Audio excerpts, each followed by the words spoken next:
Ndio, you got the code, right? Yeah, I can't copy and paste it. I had to like type everything out. Wait, you can copy and paste it. I'm trying to right now. Not letting me. Highlight it with your mouse. What? Yeah, I Control again? highlighted it. I already copied it, but I can't paste it. Control V. Control. Oh. What? Oh, I'm so dumb. Ndio, you got the code, right? Yeah, I can't copy and paste it. I had to like type everything out. Wait, you can copy and paste it. I'm trying to right now. Not letting me. Highlight it with your mouse. What? Yeah, Control I again? highlighted it. I already copied it, but I can't paste it. Control V. Control. Oh. What? Oh, I'm so dumb. Ndio, you got the code, right? Yeah, I can't copy and paste it. I had to like type everything out. Wait, you can copy and paste it. I'm trying to right now. Not letting me. Highlight it with your mouse. What? Yeah, Control I again? highlighted it.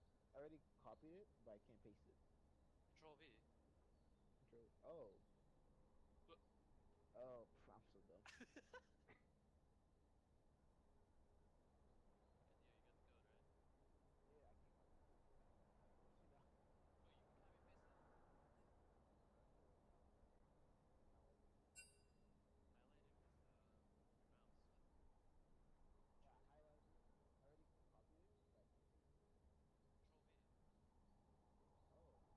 Oh, we're live?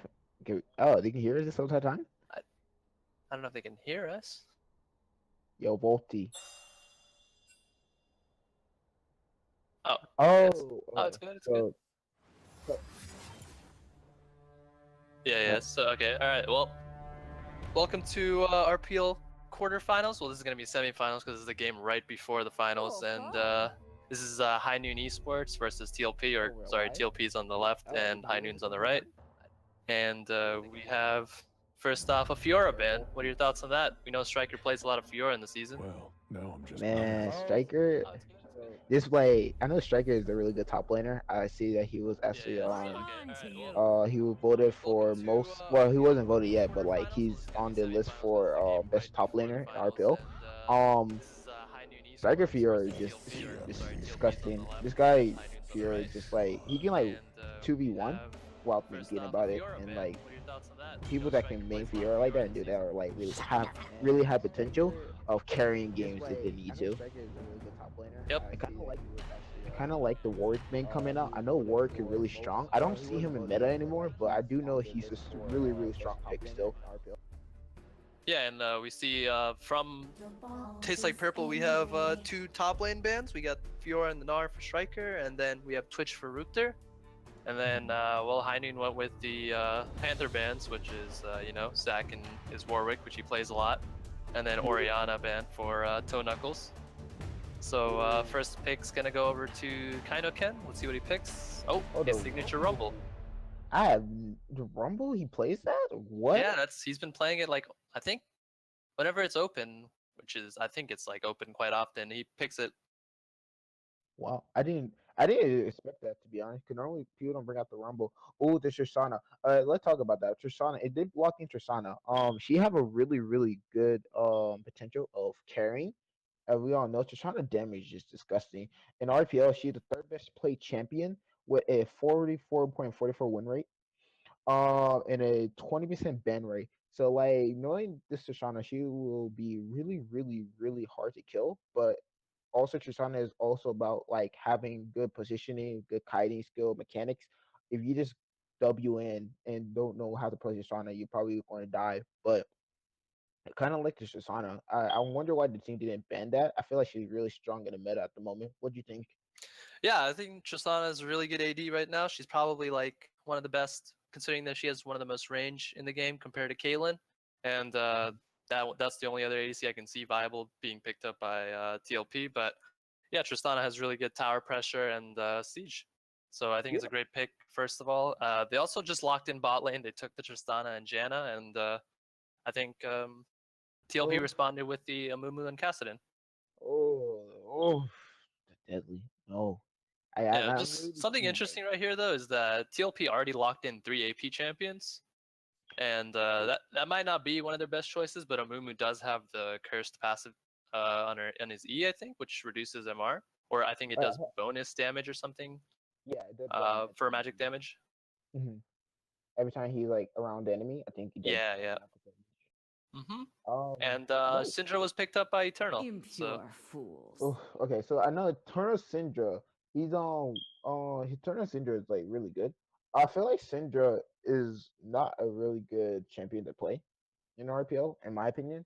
She doesn't seem to like, especially in this type of team comp. Like you got the Tristana, Janna, Syndra versus a Rumble, Amumu, and Kassadin. Kassadin is basically assassin of all mages.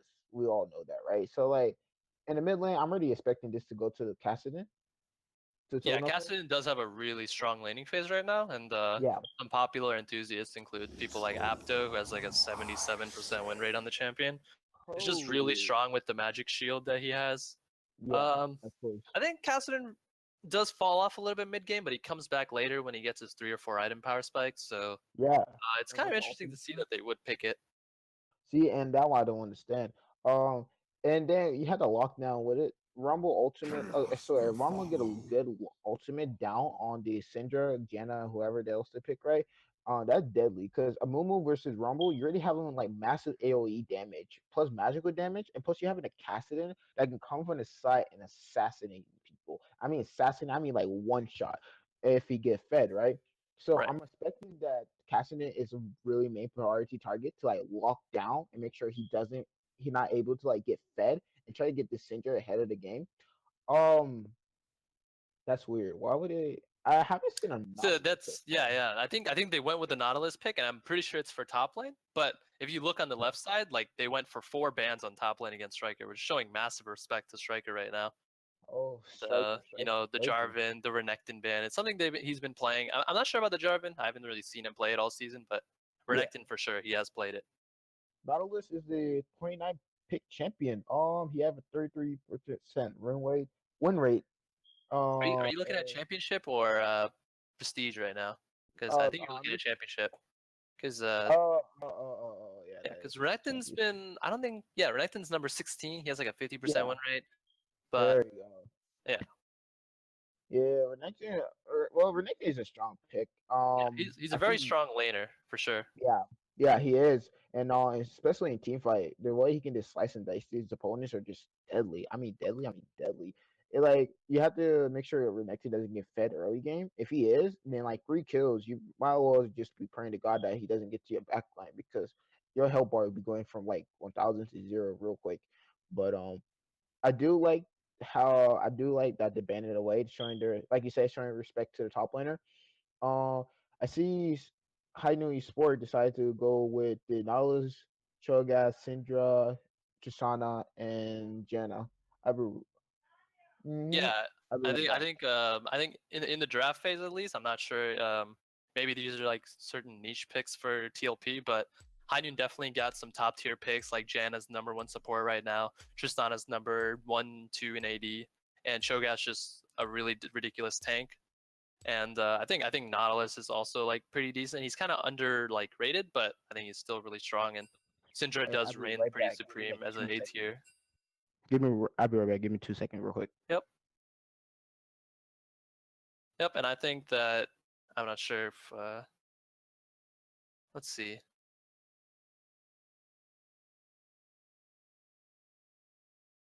Yeah, so I think while we wait, if you guys wanted to know a little bit, if you guys are just tuning in right now, we have TLP on the left, so Tastes Like Purple, and then it's versus High Noon Esports, and this is going to be game 1 of the best of 3, and hopefully, good luck to both of these teams, and hope to see good team play. And for everyone who's wondering, our streamer today is Voltsy. Big shout out to him. Thanks for helping out. And our 2 casters are me, Elucid, and NDO12. And I think we're just gonna wait until the game loads in. I think we're waiting for also NDO to kind of come back. So we're just gonna chill for a little bit.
All right, and we're gonna get right into the game. So this is Tastes Like Purple versus High Noon Esports, and we're gonna see. I think TLP is coordinating an invade possibly, or maybe they're just setting up defenses, and High Noon is just looking to defend this invade if they go for it. We see Nautilus sitting in the tri-brush, and hopefully we'll see a skirmish, which would be interesting to see. 30 seconds until minions spawn. I'm not sure if NDO12 is back yet, but hopefully he will return to cast the rest of the game and not leave me solo. Or maybe I will be solo, who knows. Well, anyway, we see, not sure about this too much, maybe he took it for the level 6 and Mumu Q has a stun on it, so Eternal did pick up the cleanse here. It's kind of a weird choice. I think I would have personally thought he would go exhaust here for the Kassadin, but I think it also works. We are seeing the interesting new thing that's been being used in bot lane. Tristan, the AD is going barrier, and then the support goes heal. This knowing that, you know, like Kassadin is an assassin, there is no exhaust on the red team, which is kind of weird to see, but hopefully it doesn't affect them too much, or maybe if Kassadin can be controlled a little bit, then I guess they don't really need the exhaust. Yeah, I agree. Sorry, a little family business happening, but I'm back now. Oh, okay. Right. So any invade happened so far? Or No, they just kind of defended, looked around, dropped like I think one ward, and then this is laning. no? Okay, cool. Okay, we're back in laning phase. So I always when my boy Nurture was on here, right? I used to always ask this question. Okay, what matchup are you expecting to see to pop out? Like, where do you think it's going to be like the powerhouse of this team? You think it's jungle, top lane? I think top lane's gonna be boring. Oh, we're gonna see a little bit of an invade by Gray maybe onto Mumu. Looks like he's kind of chasing a Mumu around, but no pings went off on Cho'Gath, so I don't think they know he's there. So I think the Mumu see him, or the Mumu just? I don't think so. There was no pings being issued there, so I guess he's undetected right now, taking wolves. Oh, okay. So Mumu's gonna miss one camp. Yep. Oh, they're running into each other maybe. Are they Nope. They're just passing by. What the hell? Yeah, that's a little interesting to see. I think you asked me what lane would be kind of interesting to see, or maybe jungler. I think bot lanes are kind of scrappy, knowing that they have MF and Rakan. But you know, Trist does have disengage along with Janna's Tornado, so I don't know if Rakan will get really a chance to engage a lot. Maybe he'll just get some poke off and back off. Top lane, you know, it's a tank matchup, and mid is like a melee versus range, so it just depends on who plays more aggressive. I guess junglers are both tanks, so it's gonna be a slow game. So I think it's gonna be definitely on team fights and neutral objectives. We'll see what happens. I agree. I feel like the bot lane, like you said, like they disengage from Jenna and Rakan a lot. The only way I can see Rakan after Oh, and a nice little trade from blue side onto red side. Janna and Ruther are chunked below half HP. To agree with your point, I can see what you're talking about. With Khan, probably late game he won't have a lot of good chances to like get the Tristana. But the only with Khan on combo is the ult then W, right? So he flash ult W, sorry, ult flash W, right? You can't really counter that with disengage that quickly unless you're like Faker and have really good reaction time. But Oh, and then this is interesting. I think Amumu saw that Cho'Gath was top side, and bot lane was being shoved out, and then through the chunk they went for the dragon here. It's really nice. They got the scuttle vision, so pretty much uncontested. This is really nice. It's an Infernal Drake for their kind of team fight comp with an assassin, so it's gonna be really nice for their laners as well. Yo, explain to me about that though. What's up with the early dragons? I noticed that in RPL, a lot of teams like to go for the 4-minute, 5-minute, 6-minute dragon. Even sometimes we go for like a 2-minute dragon. Well, like, what's the deal with getting a dragon that early in the game? I mean, it might just be that the teams that have the stronger early game, because we know that MF is really like a lane bully, and Yeah. Janet's more of like a protective shield, and Rakan's kind of aggressive, and mid lane is an assassin. So Yeah. they do kind of have the priority on the bot side of the map to get the jungle or the dragon, so they kind of just went for it. I see. And they also knew where their jungler was since he passed by the Amumu earlier. Oh yeah. I think it's just a smart macro decision by TLP. Oh, a nice little Oh, cue this is about to from be first might be blood? First Blood. And First Blood goes over to Syndra. I love how the Gray immediately after he go take out. I think he took out his wolf and just went straight down mid lane and just went for a gank. I love how he goes there to like set up Eternal with an early kill. Like I'm saying, the only way you can get this Syndra snowballing is you get her early kills in the beginning of the game, which Gray is prioritizing and making sure that happens, which I like about that. Yeah, and I think Grace should look to gank Kassadin early on, knowing that his ultimate's going to be not able, Kassadin obviously can't use ultimate pre-6, so it's going to be really helpful for Eternal to get those early kills and maybe start snowballing the lane. Oh, there. Oh, okay. We have a fight in the bot lane. We're gonna go over here W, but starting with just W out with Jet and Shield. Traded. Oh. Wait, I just now realized this. Why the hell does he have Flash and Barrier bot lane? Oh yeah, I think some of the new at least I think in the higher elo like solo queue games, I'm not sure if they're actually doing any competitive. I haven't really watched any competitive games recently, but they're doing like AD goes barrier and like the support, if it's a shield support, goes like heal or something, and the heal like effect I think is like amplified from like certain items like Forbidden Idol and I think Redemption healing also is really good. And overall in laning it's pretty decent considering you have two utility summoners to kind of get you across laning phase without having to duel too much. True, I agree. But like, would it not make sense for your healer, for your for your AC to have the heal? Like, how? If you put the berry on your support, right, it really doesn't help because it's only to save the support, which is kind of a greedy mentality, I'd say. Yeah. So I think it's pretty good that obviously. Oh, there's a fight going on the top jungle. Wait, the Amumu will counter this bat. We'll get the first kill, and Amumu will get the stun. Where they get the second kill, Rumble will flash and get the double kill. That's a nice double kill. I don't know what Gray and Nautilus are doing. I feel like they're just thinking that Amumu will by himself so we can kill him. But Amumu surprised him with a beautiful ulti, which also does magical damage, like he said. And basically, Rumble just had to use his ultimate and go for the double kill.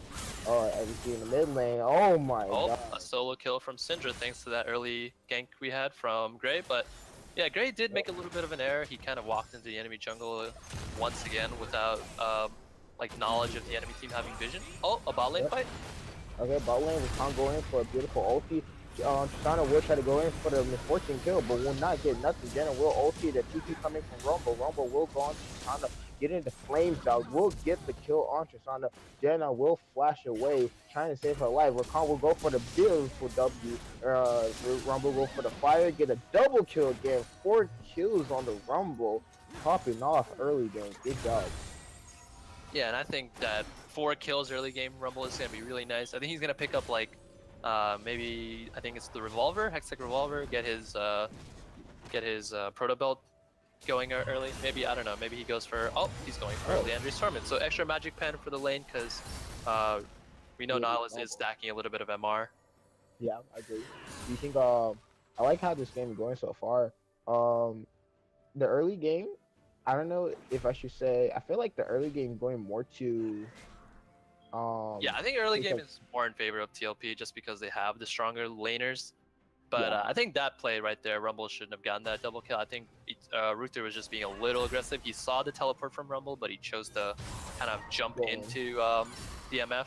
He popped heal and flash almost the moment that that Rumble teleported in. So he was pretty committed to the fight and he got stuck. So yeah, I think that's just a little bit of a miscommunication by Ainu. Yeah, I don't see why he using W and try to go for the kill. Like he knows he doesn't have the damage at the moment. He's still stuck at that point. I think he was still stuck with a During Blade, right? And then Fortune have kill and flash. Like you just going under her tower too. You take an extra tower shot. It was just no point of you trying to even go for the kill. I would say you shot W back since you saw a TP coming and just take your lot and make sure you on one of you guys can got out. Let him then both of you guys die at the same time. Oh, a Yep, and a move. flash coming out. Oh, a really nice play by Panther to kind of help out at bot lane again because Dragon is coming up. So they are really Yep. prioritizing this Dragon, trying to make as many plays knowing that Tristana Flash was down and putting a lot of pressure on the bot lane right now. And this will be another Infernal Drake, which is just, oh, that just feels bad, you know? 10 minutes into the game, another Infernal Drake. Yeah, 2 Infernals at 10 minutes when your mid laner's an assassin. That's gonna feel bad when Cassidy actually finishes his first item. Right. I feel like I have a prediction. I feel like every time you're in a game or you're looking at a game, Infernal Drake would just spawn 24/7. That what happened yesterday. Infernal Drake every single game. Oh, Gray's looking to gank top, missed the Q, dropped the smite on him. Really nice Rumble juke by Rumble there. Oh, yeah, I think Rumble is just way too strong right now. Maybe I think Gray should just keep looking for maybe mid, maybe trying to counter gank bottom or just farm up and get his items. But yeah, I think he's being a little forceful, but I guess feel it's like not too bad. Yeah, I agree with you. I feel like Alpha just wasting time right now. You should go milling and like try to help her get her fed. She already have 2 kills. Wait, she have 2 kills or 1 kill? Yeah, they could easily pressure mid lane or something and try to get the first tower.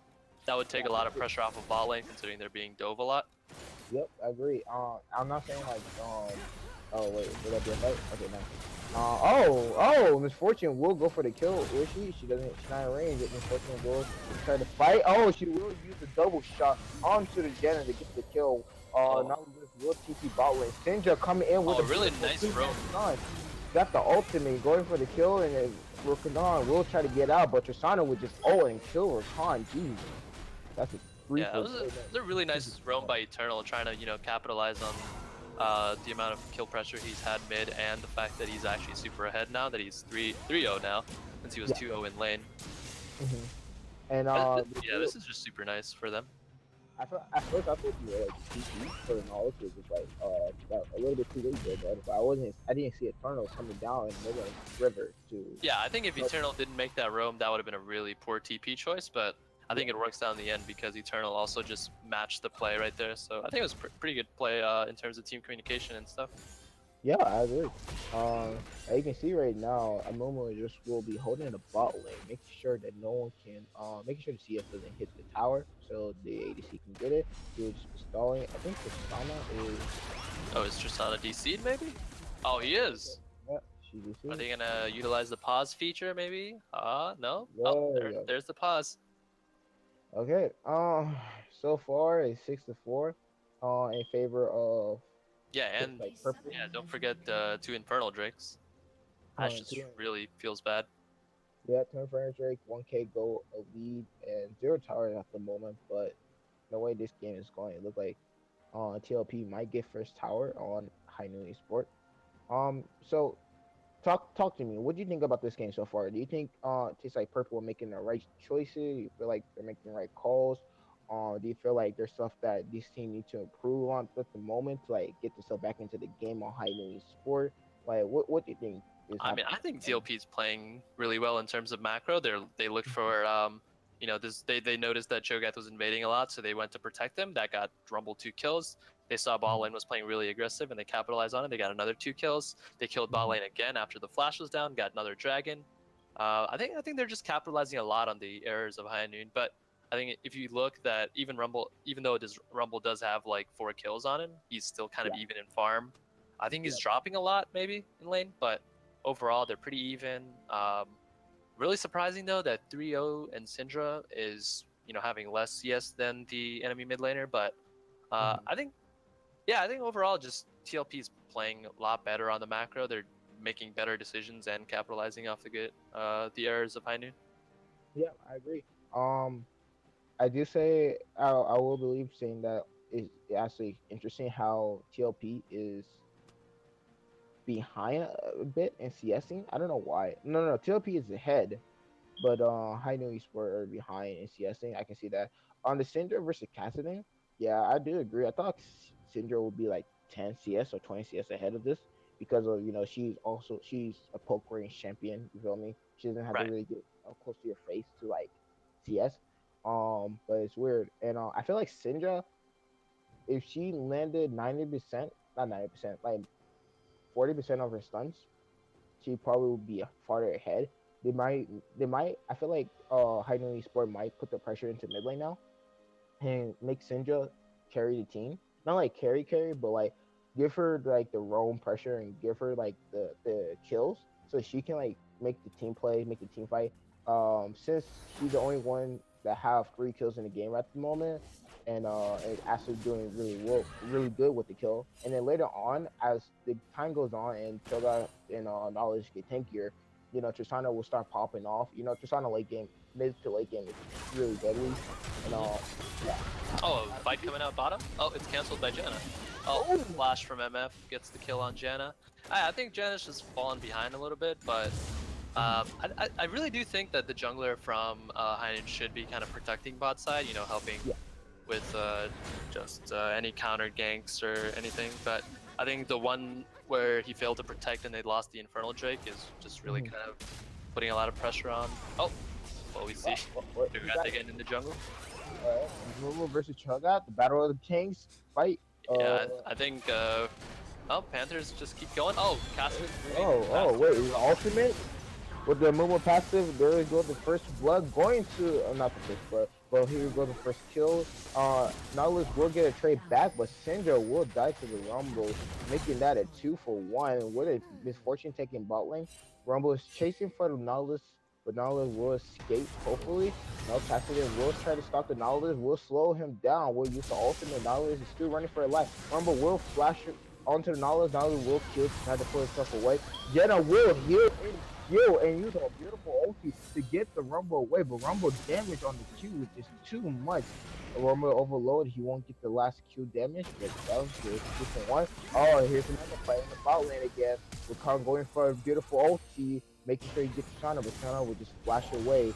He's a 2-for-1. That's the final energy there. Yep, and I think I just once again, Gray's trying to be really aggressive, trying to maybe find a way to get back in the game, but he just kind of baited his team right there. He died, and I think mid laner lost a little bit of his lead. Yeah. I think Cassidy did just get an assist, so he's not completely back in the game. He's still kind of shut down for a little bit. But this next back, if he gets his Roa and he gets his boots, I think he'll be really strong. True. I just like that that Gray keep trying to counter jungle. I don't see the point in counter jungle at the moment. Like, unless you can like explain to me, because you're a coach, right? Yeah, you coach IO. Yeah. I mean, I think he has like an idea that that he sees the Rumble, or sorry, not the Rumble, the Amumu making a lot of plays across the map. So he's never really there to respond to the plays. So he's trying to like kind of compensate for that by taking the Amumu's jungle, so he falls behind an XP inside the jungle. But it's just like Amumu's team is just so far ahead that the counter jungling process doesn't really work out for him. Yeah, I agree. Oh, Syndra. Oh, a really nice stun. Yeah. Saves Gray's life there. The Battle of the Tanks in the top lane. Well, Rumble not a tank, but we know why. Yeah, Rumble's actually pretty decent at shredding tanks, considering that he already has Leandry's Torment, or not Leandry, sorry, Hunting Guys and the Sword Pen boot, so he's got a decent amount of magic penetration, and yeah, it's just not looking too good for High Noon in the early game right now, and not sure what the next dragon is, but it's spawning in a minute. Oh, it's Cloud Drake. Cloud Drake? So that's gonna be kind of nice for at least I think Rakan. It's super nice because it helps with his animations, and it's gonna be really nice for Cassidy, just to move around the map a little bit. Yeah, I agree. Syndra probably as well. Get her quicker away from some fights and stuff before she get hit on. Yeah, but I mean, High Noon has to kind of get the Cloud Drake then. But it looks like blue team is already there, and Gray's all, Gray. It just seems like Gray's always on the wrong side of the map when they have the dragon spawning. So kind of hurts their chances of securing it. But I wouldn't even try for it anymore because they've already kind of fallen behind. So this fight would be very risky for High Noon. Yep, they will try to go for a kill, but he won't. Very good caught out. he will get killed by the Amumu. I don't know what Gray was doing. As soon as he saw the dragon, he shared his left. He just went back in for free. Yeah, and Rumble and bot lane have got, I think bot lane got the first tower from TLP. So they have first tower, 3 dragons. They're about to siege mid tower. Rumble just got top. So this is really nice momentum from TLP. And this is the best out of 3 games, right? Yeah, it's best out of 3. Best out of 3, okay.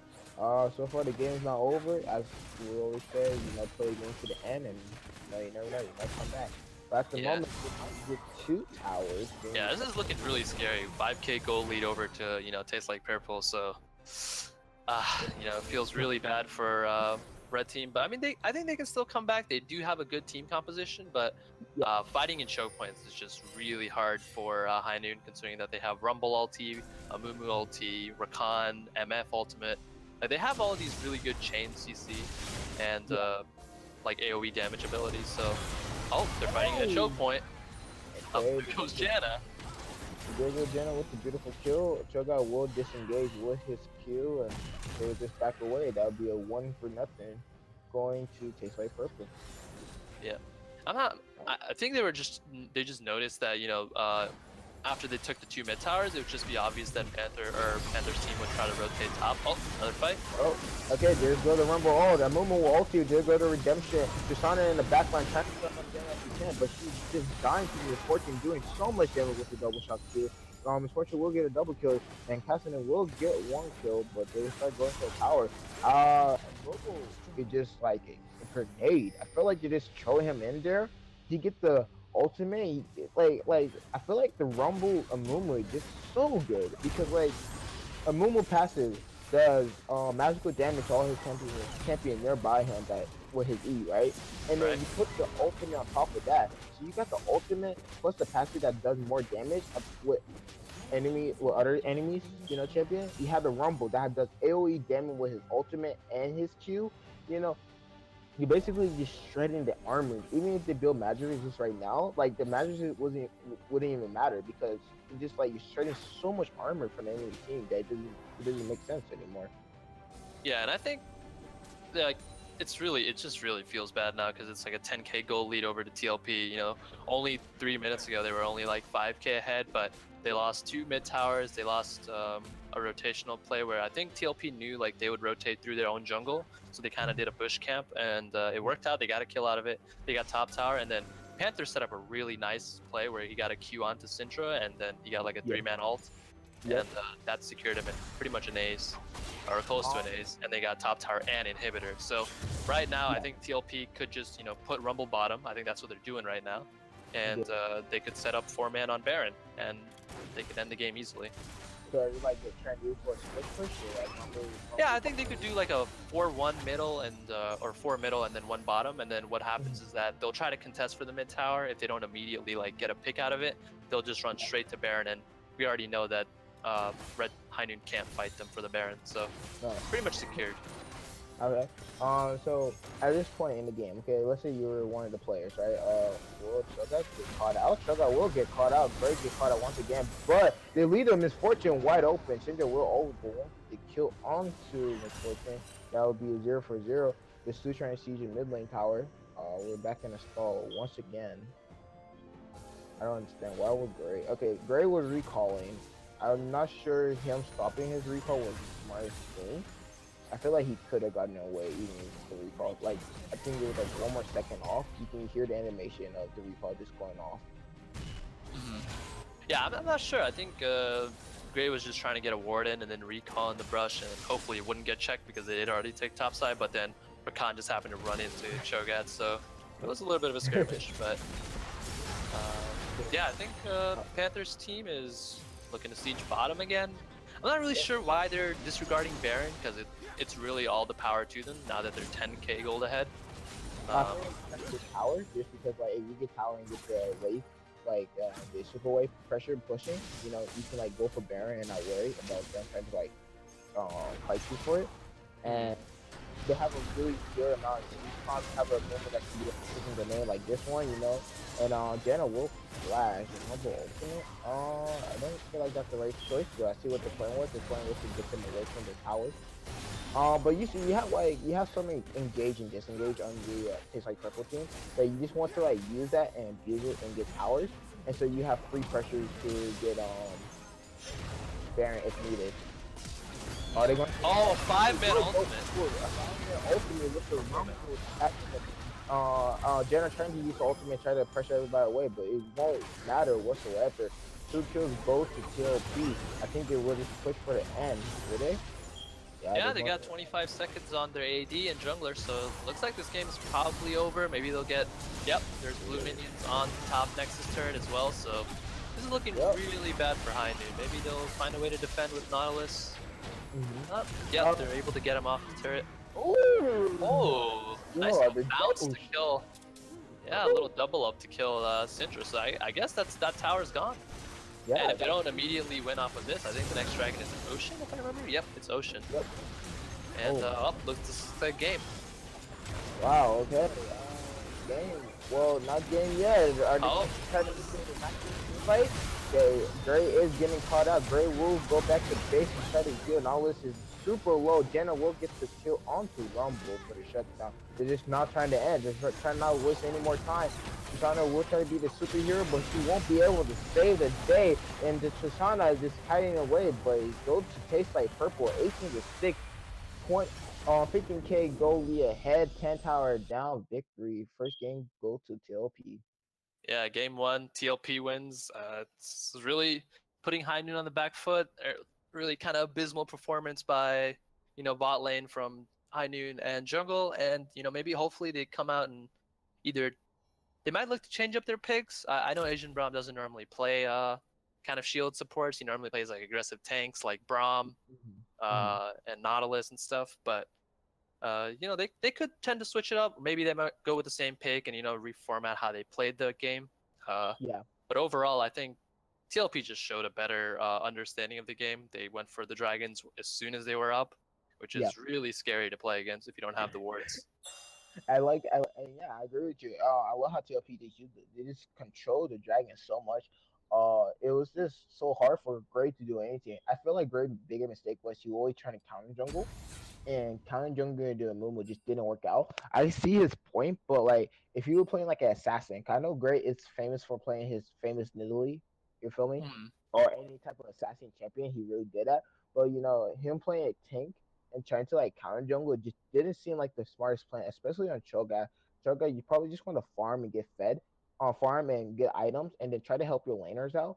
But right for you to do that, you went to go and counter jungle instead, and I feel like that was just his biggest downfall. So Yeah, Cho'Gath's just yeah, really reliant on hitting that first Q every gank. So, yeah, eh, to be honest, it's very easy to dodge out of Cho'Gath Q. If you saw Rumbles, he sidestepped it completely. So, it's mhm, easier to gank the laners with more CC and damage. So I think yeah, if he looked to gank, it would probably mid, and that he was successful in.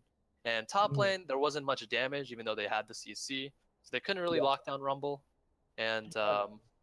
yeah, I think just I think the counter jungling idea was like it was there, but like it's not very Mhm, great if the enemy team is already making moves across the map where they're getting like two dragons first tower and then getting mhm. top tower, good TPs. I think if Yeah, bot lane played a little bit safer and didn't go for that dive under tower or the mhm, attempted dive under tower, they would have mhm. definitely not given Rumble that push to the 4-0 limit. Yeah, no, they wouldn't. Rumble with the beautiful TP, just always TP at the right place, getting the double kill if possible, right? Always next to a Mumu. He will Yeah, he always was there when responding it to comes all to the it. Cho'Gath invades. It's Yeah, really he will nice. always there, and that's just so that your top laner have really good size of awareness on the map. Because some top laners, solo queue especially, if you like just like if someone invades you, the top laner won't respond because they don't know if they don't look at the map. But this guy, he was looking always at the map. When a Momo would get encountered jungle, he was always there, right by his side, making sure he had it all prepared for the Momo all. And every time they did that, they won the team fight. So good job to Rumble. He was 20 CS up on Nautilus, surprisingly. And yeah, I just damage wise, I think Rumble did the most damage in the game, didn't he? Yep, Uh, I think so. Yeah, he had 24k damage, which is the highest in the game. Also, you should yeah. make sure to join the lobby room with the tournament code. Oh, I think tournament code. Yep, same tournament code. Okay. They should be switched Uh, sides, so now High Noon is on the blue side, and Cool. TLP will be on red side. All right. Also, what do you so as a coach, right? You're a coach, and what do you tell your players now? Okay, you had a bad first rough game, right? What do you do now to like pick that up and like win this second game because you have to win the second game to go to the third game. So what do you tell your players now? Do you tell your players to switch up the pick a little, less invading, more ganking? Like what will you tell your players before they go into this next game?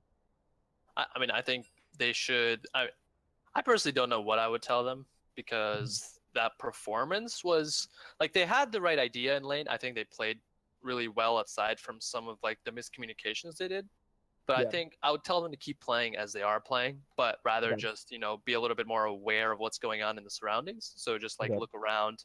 mhm, If you see a teleport, call it out immediately and respond immediately. yeah, And yeah, other than that, I mean, I wouldn't tell them to change really anything. Just change up a little bit of the thought process behind some of the plays that's going into the game.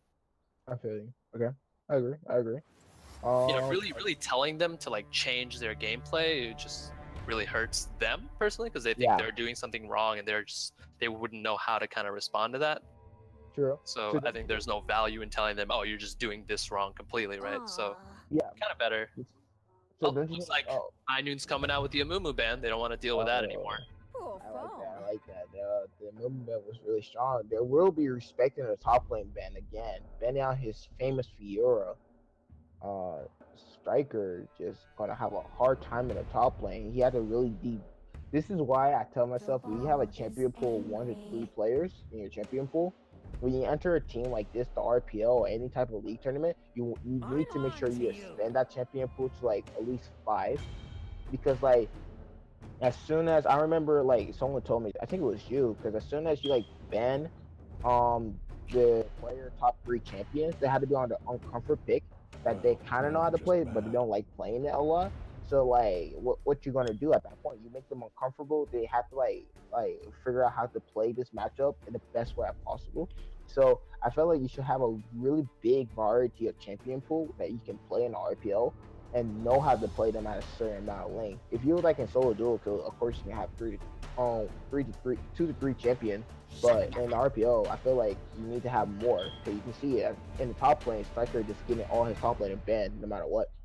Yeah, I mean, as you show more success on your champion picks, they'll realize that, oh, he's really good at Gnar now that we've been banning Fiora all season. So let's put 2 bans on the top laner, make him play his third champion, maybe like Nautilus or something.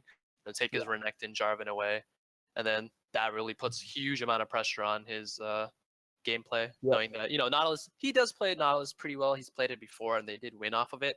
But it's mhm, just really hard for them to kind of make the team comp work when they're like on their third pick top laner and then they choose like something else overall. yeah, yeah. I agree. I like They get that. Rumble immediately again, but this time they're not letting the enemy team ban 2 top lane champions, taking the Jarvan immediately.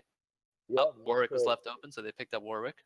okay, the Warrior. Okay, so like I told you, the Warrior is kind of not in meta at the moment. Like, agree. I think Correct me if Warwick I'm is wrong. like probably A tier jungler just because how much like pressure he can put on the map early game because Mhm. he has like the send thing which he can run around. I think his levels um I'd say like 3 through 5 are like pretty decent because he Yeah, has the fear, he has decent gap close and setup for his teammates. But yeah, level 6 onwards, like I think other junglers get access to like a more impactful ultimate. I know mhm, Warwick's ultimate's like okay, but it's a skill shot still, so it's kind of hard to yeah. utilize really well. And once it's down, it just feels bad. Yeah, the Warwick is like is yeah the skill shot, and I think it's increased. I think the range increased on how much movement speed you have. If I'm Right. correct. Hmm. And so yeah, I feel like the Rumble. Sorry, not Rumble. Warwick. It just like it's really. I feel like it's not in meta for one reason, just because like just think about it. Like you have to like send him diving into a team, and if the team is smart, they'll make sure that the Warwick would like hit their tanks rather Let than me their get like in there. carries. Yeah, And I think Warwick just has to snowball out of control early game to become like yeah, an unstoppable force where enemy team is just like hitting the guy and he's just not taking any damage because of the damage reduction. But yeah, I if he agree. doesn't get to that kind of state, then it's just really hard to play Warwick Mhm, because he's just mhm, easily exploited by the fact that he's like overcommitting to a fight. mhm. And Oh, well, we do see Toe Knuckles' Not a main problem. mid lane pick. They picked the Zed. the Zeb. Uh, Oh my god, the they're just Zeb going versus down. the They're just going Zero. straight down the line, picking their champions. They picked the I Rumble recommend top, Warwick, staying. and Zed, and then I think Eternal got his main champion, which is Azir. Wait, is Zero is his main champion? Yeah, that's the champion he puts like over 300, 400 games in per season. Holy crap! It's like wait. So the real question is this: his Azir, is it really good though? Because Azir have Ah, been nerfed come to the ground. on. I What's mean the nerfed. worst that could happen? From what So I remember from last season, mhm, or sorry, season one when he played in mhm, RPL, which was mhm, like 2 seasons ago, and yeah. he picked Azir in his first game, Okay. and for the rest of the season, Azir was banned against him. So unless he had like a really exceptional performance that we'll never see again, Mhm. that was just so scary that every team for the rest of the season just banned it. Uh, if that's the case, then maybe we'll see an Azir ban next game. But I think Azir is his best champion because of how many hours he has put into it. Okay, good. Oh, and we're seeing Um, Thresh being picked out from uh, Tastes Like Purple on red side, and Ruther's mhm, going with his Kog'Maw pick. I haven't really seen mhm. Kog'Maw in the Like, current meta that much, knowing that wow, people are going the kind of the range carries or three the off super meta. long range. Yeah, three off meta picks on the side of high noon sport. They better give me something proud of. Oh, the bar. Okay, okay. Bard I said ADC. bar ADC, but wait, let's go. Okay, the Draven ADC. And Draven, he's an A tier ADC at the moment. If you can get him fed, he's basically snowballing. Ooh, Oh, Sivir, they switched up to Sivir. Sivir. Okay, I have something to rant about Sivir. Sivir is one of the best ADC at the moment. Okay, Yep. if I you think she's really good. I wouldn't say she's the Mhm. best. I think there are good champion picks. Like if you do pick Thresh, for example, we see like Yeah. LCK, even LPL and all the other regions, for example, they Mhm. pick Mm, Thresh and then they lock in mhm. Kalista immediately because you Yeah. want something that can empower Thresh because Thresh is very much based around his kit because he's pure utility. And Yeah. he can't really get in range to play like later on in the game, like mid game, because a lot of people are Yeah. playing distance. So Yeah. Thresh can gap close that with Kalista ultimate. But I think with Mhm. Sivir, which is a really good choice here, considering that they picked Rumble, Warwick, and an assassin mid lane Yeah. again, that Mhm. Sivir provides the wave clear, the shoving power that they needed. Mhm. So I think that's a really good choice, and Thresh just gives the utility to Sivir, keep her out of danger, and Yeah. hopefully she can set up Sivir, plays with her ultimate as well. yeah, I agree. I actually I enjoy the silver pick because silver can often give Warwick the extra movement speed and like get people caught out and stuff. You actually give everybody on your team movement speed in combat, which can help them kite out better, do damage, chase down opponents. I like that. Um, Also I feel like Sivir. Do you know someone named Cylon? He's a YouTuber. Siloin, Does no, I don't know any YouTubers who play AD other than uh I'm a cutie pie and double lift. Okay.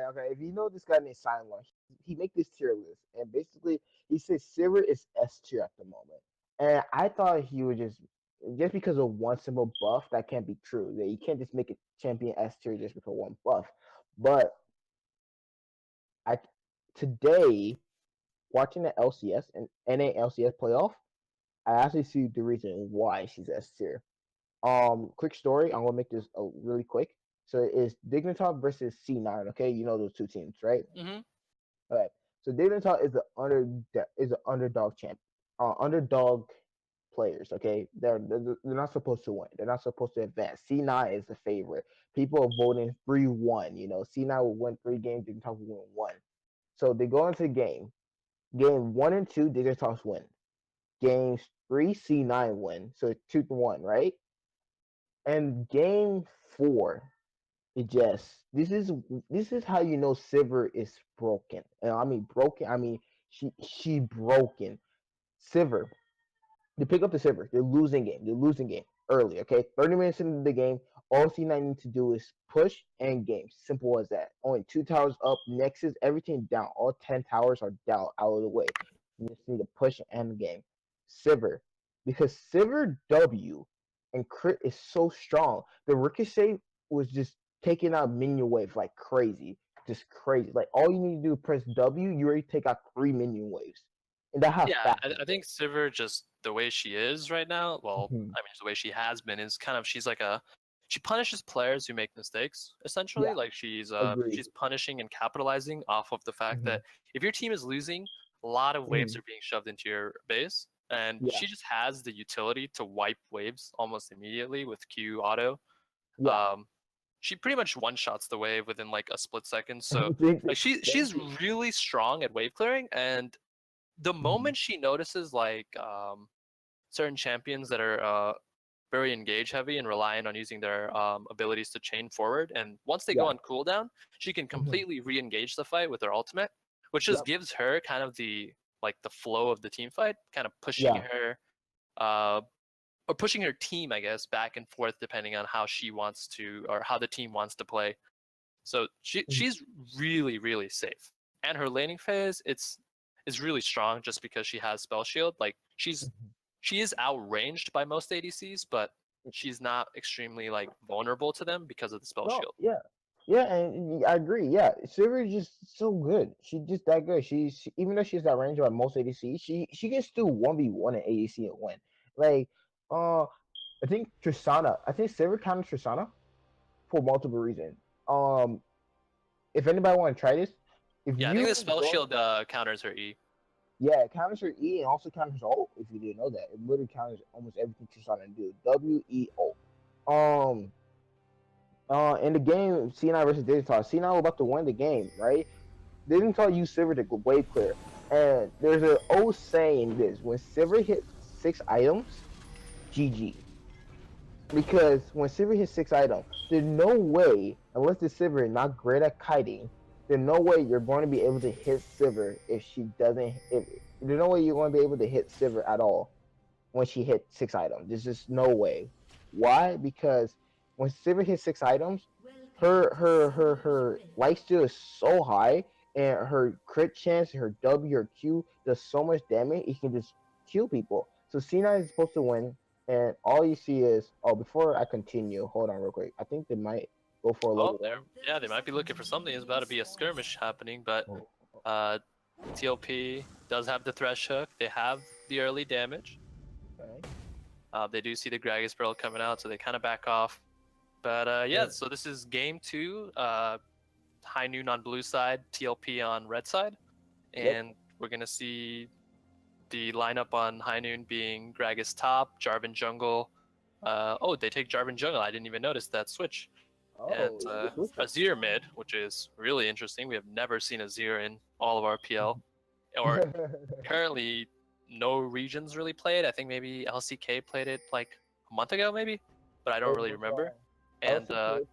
Yeah, LCK yeah, played during playoff, and then I think G2 played yeah, it yeah, during probably last week. Febiven probably plays it, or Mhm. whoever their mid laner is. For Perks, is it Perks? Yeah, first played Right, it. right, right. Yeah, I think Azir. I think Azir's laning phase is really good. He puts a lot of aggression on it because he has the soldiers to manipulate the wave and shove into tower, especially since he's against a melee matchup. And Yeah. I think overall, like the only real lane that's kind of losing is bot lane because Kog'Maw isn't really strong into the Thresh Sivir because they can Right. constantly shove Karma Kog'Maw. I'm not sure why Yeah. they didn't go for the Lulu because that's a very well known combination, Kog'Maw Lulu. How about Yeah, the picks autos really work well with the Oh, Kog'Maw autos. yeah, I see what you mean. Probably because Karma. Then again, Karma did get nerfed. Her E, her shield got nerfed a little bit, not a lot. But I can Yeah, see the reason why. she's still decently in the meta. She's pretty strong. Yeah, I see the reason why they did with Karma and Kog'Maw bot lane, because like Karma bot lane, basically all you need to do is get if Karma is ahead or he's like getting hyper, I call it hyper, right? Yeah, And he hyper really carry. like get close range. All you need to do is press the E, and this guy is going to be kiting as fast as Sonic, right? And then you also have Karma Monster Q, well, have Karma Ultimate that give everybody all shields, give everybody throws a monster Qs out, right? Which is ton of AoE damage if placed right. And so Karma just have an easier time with just slowing, with the slow and also the damage and also the shielding. It's really easy for him to just pick up a lot of kills and just kite the enemy no matter what they do. To be honest. Oh, hook coming out from Thresh, play. Gonna be a little bit of a Ooh. trade. Take almost half of Kog'Maw's HP here. I think the interesting thing is that we know that Lulu can only shield one person, so he only applies Ardent Sensor to one person. Yeah. And you kind of, when you pick Lulu, you're putting a lot of eggs in the basket for Kog'Maw. Mhm. But the other champions really didn't.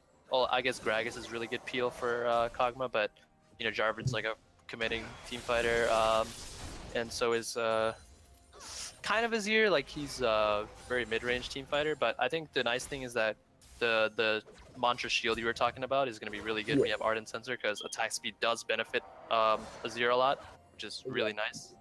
Yep. And I think the underlying synergy is that Jarvan E also gives auto attack, so Kog'Maw's just going to be loaded with attack speed bonuses.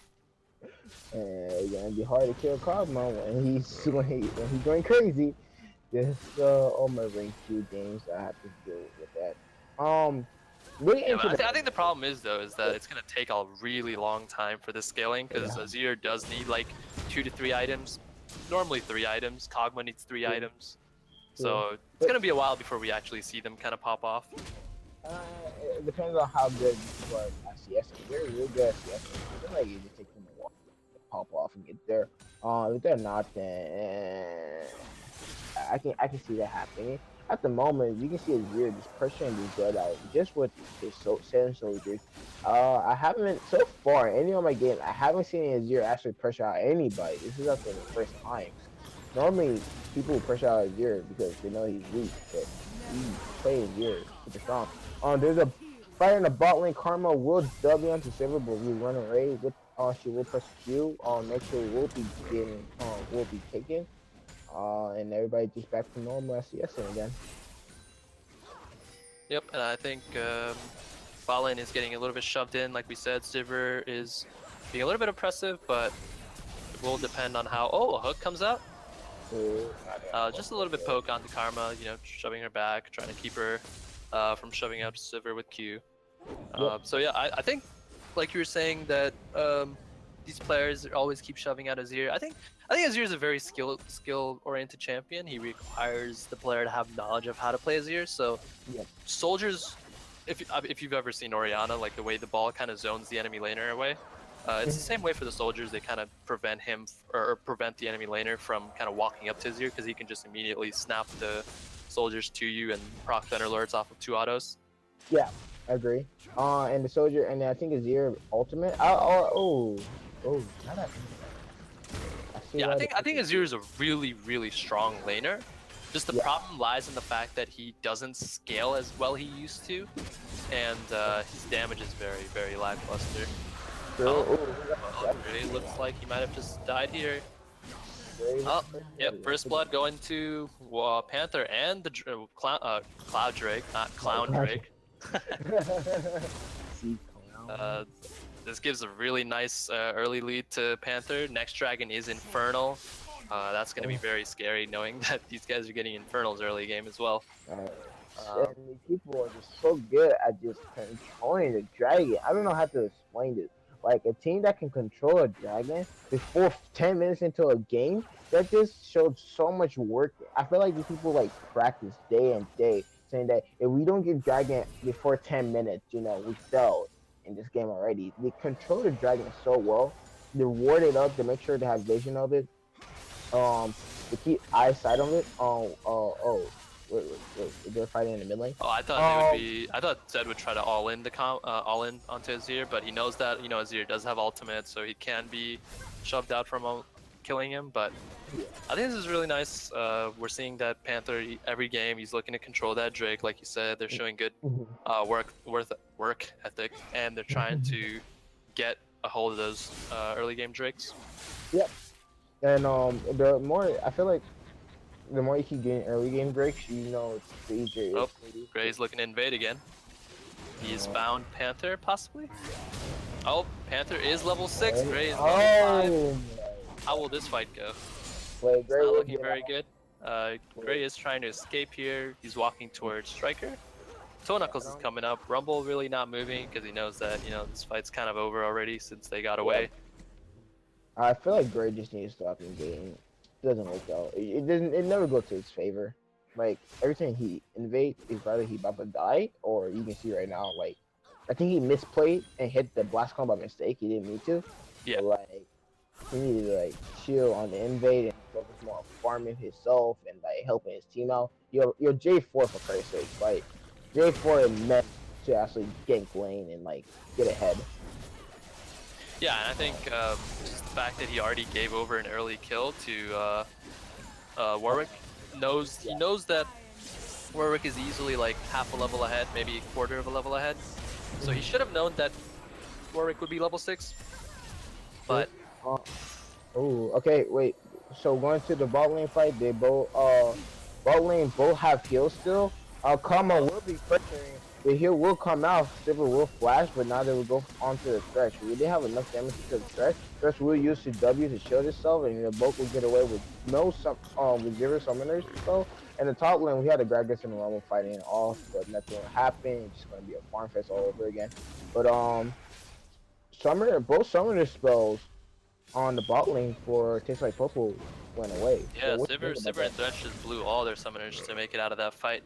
Not sure why they took that. They knew that they are ahead, so they should have just gone and backed and grabbed the items. But I think they just chose to stay a little bit longer, being a little bit greedy to shove out the wave, knowing that they saw a great top side, so they could play a little bit more. But Sivir was pretty low from the last trade. True. Okay, so you're Gragas main, right? I play Gragas for fun, yeah. It's a lot of fun to play.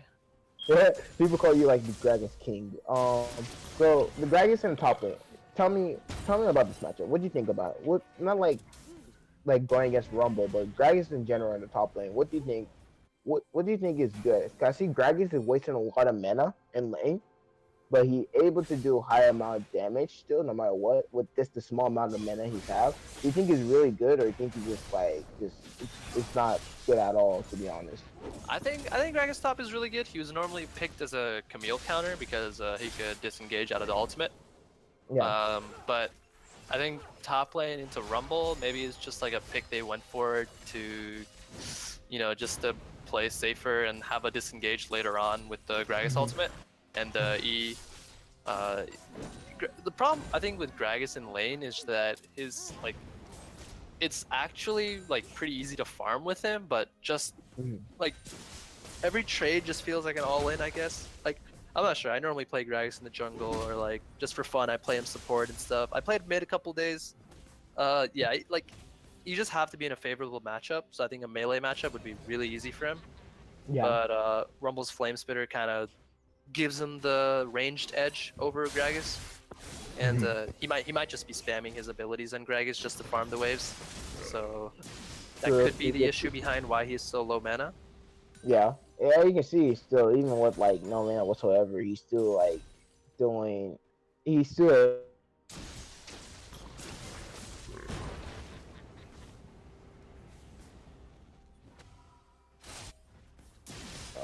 He's just gonna be popping him off still. Yeah, sorry about that. Our streamer just disconnected because of the AFK check. But hopefully the stream's still online. I'm not actually sure though. Check. Yeah, check real quick. Make sure. It should be online. Hopefully. Yep. Yep. Still good. Still online. Can they still hear us or no? Oh, he said he's still here. So, well, tell me about the fight going on right now. I think Rumble just made a really nice TP. Okay, Rumble going down for a TP. Rumble will get the AoE damage off, but they will not get a kill. But the Monster Slow will get onto the Warwick. There's 2 want to fight this, so Zed will go in for the ulti onto the Kog'Maw, but Kog'Maw just juke out the Zed and caught him in right into the middle of their team. They're not fighting this back. The Monster Kill will slow Rumble. Kog'Maw will try to ult and try to kill Rumble, but it just won't be enough. That would be a 2 for yeah, that would be a 1 for 0, going in favor for High Noon Sport. But Warwick is still staying here. You maybe want to fight this? No, they're just gonna go for the dragon instead. Okay, good. Yeah, I think what's it called? Tastes Like Purple already kind of felt like they wanted to disengage from the fight, but Toe Knuckles still just chose to all in onto the Kog'Maw without knowing the fact that Gragas is really good disengage. Jarvan has knock up, Yeah. so he overcommitted and died for it. Kind of sucks for him, but he should have known with his team to kind of back off, knowing that Draken was also up. And this is really nice, getting Infernal onto the High Noon Esports team. It's gonna be the first Infernal for them in the playoffs. Oh, finally. After giving up two. Oh, really nice play by Silver Spade to Lantern. Ooh, okay, the first god main. Okay, Karma would just like stun him, and they're gonna go for a stun. Great. Okay, they still want to fight this. I feel like you should just back off, take your losses. Oh, really nice. Oh, wow. Really nice play by Silver Spade to set up the play for Panther, the ultimate. I think they could look to get first tower bottom as well, just knowing it's pretty low HP, which would be first tower on the map. Yep. I don't know why they stayed to fight that. That is weird. That is really weird. Yeah. I think they just had no vision in the river. If you look right now, there's no blue wards on any side of the bot lane except the bottom brush of his ear.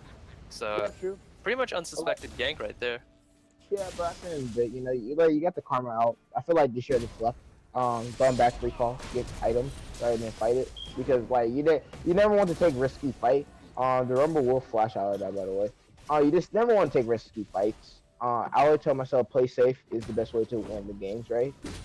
Rather for you to go super aggressive, you should take your time and just think about, oh, if I do go aggressive, what am I going to gain from this? Am I going to win this or am I not? Do I have enough DPS for it or not? So sometimes you just want to like think about the decision before you go in for it. As you can see, Zed will try to 1v1 the Azir, but Azir just said, I will poke you right back, Zed. Come at me. And they just take the same amount of HP. Nice trade for both of them. Yeah, this game is looking a little bit better for High Noon. They're not ridiculously like 5k gold behind in 15 minutes again. This time they are a little bit behind on the bot side. Actually, they're ahead on the bot side this time and a little bit behind on the top side of the jungle. Gragas does have an assist, but he's 20 CS behind. And Jarvan has 2 assists. So overall, I think they're playing to the bot side a little bit more, which is a lot better. They're showing better results. Kog'Maw's now 2-1, same CS as Sivir, but 2 kills up, which is really nice. Yep.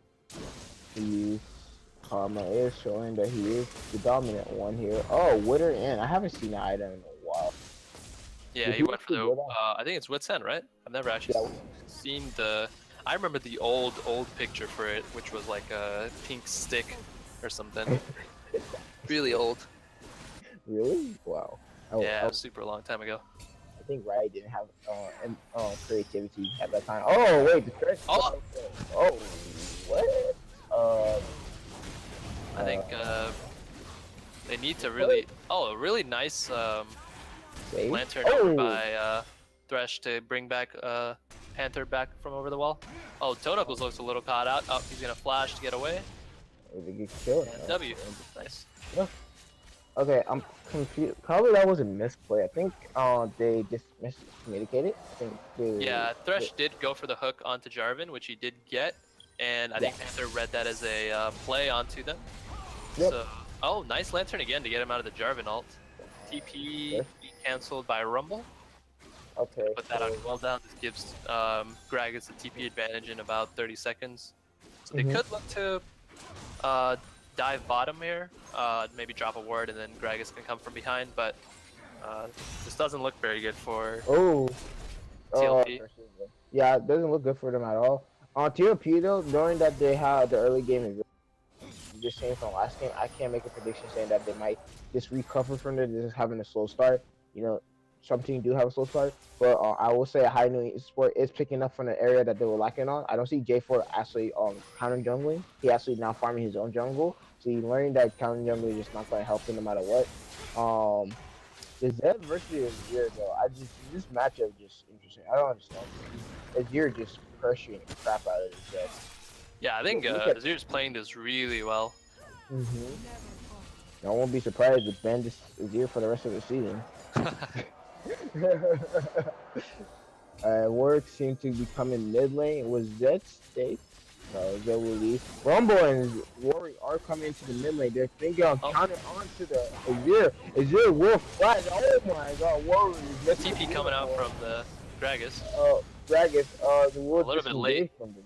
Yep, a little bit late to the fight, but Panther a little bit overcommitted as well, and didn't really get punished that hard because he's kind of ahead on Warwick, so a little bit tanky, so he was able to suck up the damage. But yeah, I think there's some big issues I see in their team comp. I think they do have the Sivir pick, which is really nice. Could be a ticking time bomb where he keeps getting CS over and over. But the other problem is that they need Warwick to kind of snowball. They also need what's it called? They need Zed to snowball as well. Yeah.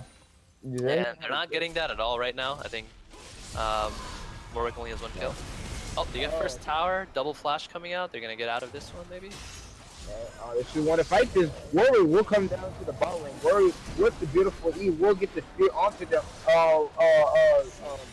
What's his face? Karma did get exhausted, but Zir came out of nowhere. But Thresh with the beautiful God will come back, but Zir will get the kill onto Silver and the back lane with the same soldier. That's a 2 for 2 in the bot lane right now. Oh no, 2 for 1 in the bot lane. Yeah, I think they really shouldn't have. Oh, Gray overstaying maybe. Warwick will try to go for the kill with another beautiful God hook. No, he won't. Okay, it will be a 2 for 1 in the bot lane in favor of TLP. Yeah, that was a really greedy recall by Gray, losing his flash for no reason. Yep.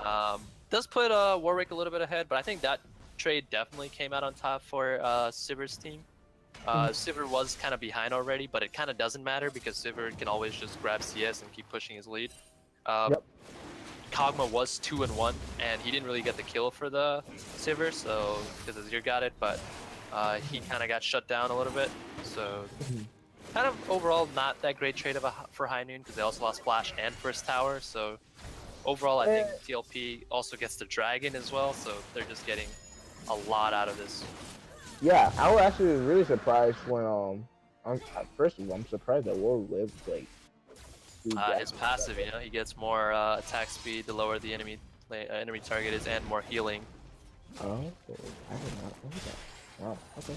That's something I learned something new today. I'm kind of confused. Like the Azir Sand Soldier somehow killed Silver in the back lane, and that would just. It was like yeah, I think he just queued them forward, and Sivir was just like 200 HP, so the Q auto does like 300, 400 damage ish. Okay. Because Azir is actually farming pretty well. Yeah, this Azir just popping off, controlling waves, making sure Zed can like bully him out. But I swear, this Azir keep playing this good. I might buy Zed. I might buy Azir after this game. You know, play him in a ranked game, try to find a challenger. Yeah. And I think something to notice right now is that Gragas did go for the Adaptive Helm for playing against the Rumble Flame Spitter and stuff. But the interesting thing is that Kainoken is actually 40 CS ahead of Striker 321, so not looking very good in terms of gold. Maybe another fight going on. Rumble is here with ultimate. J4 will get a beautiful ulti, and Warwick will get the ulti onto J4. Will get the J4 kill, and that'll just be for 1 for 0.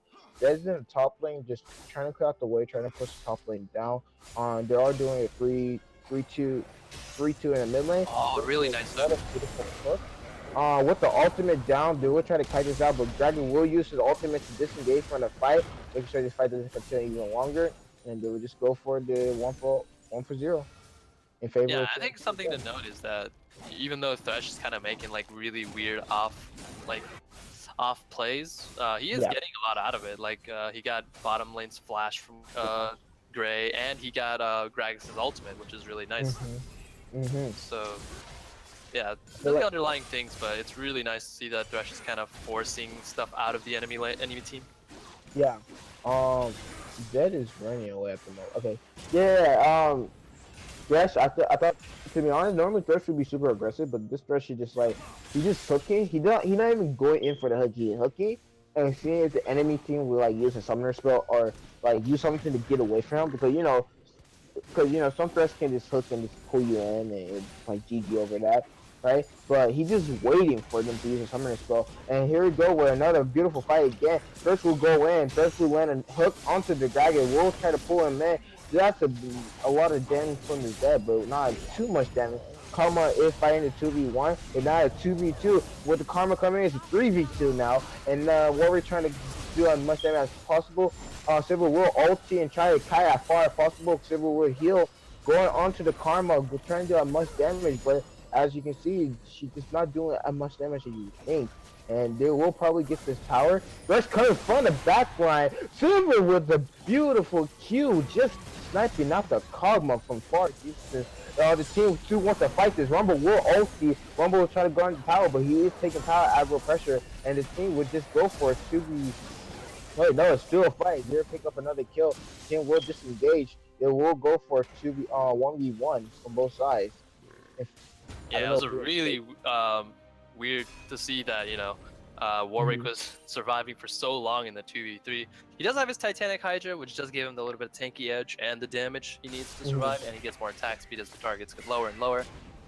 So he was able to kind of self-sustain himself, but he did die under tower. I think he might have lagged out, or maybe he got binded by Karma. I didn't really see what happened, but he tried to go in, and then he tried to get out. He go in, he get, I think, damage on Karma under tower.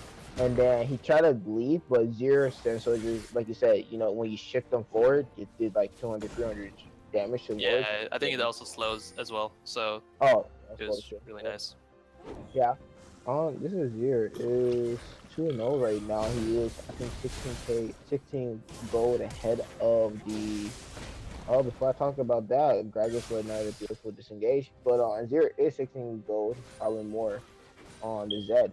So what do you think about this, though? I feel like Zed should be winning this matchup against Azir, but it seems like Azir just playing so well that it's kind of hard for people to like try to like focus and fight him. As you can see, Azir with like 4 auto attacks and just gets more really half health and just pressuring these people out of their I think the really nice thing is that it's a melee assassin, and they tend to be forced like under tower a lot.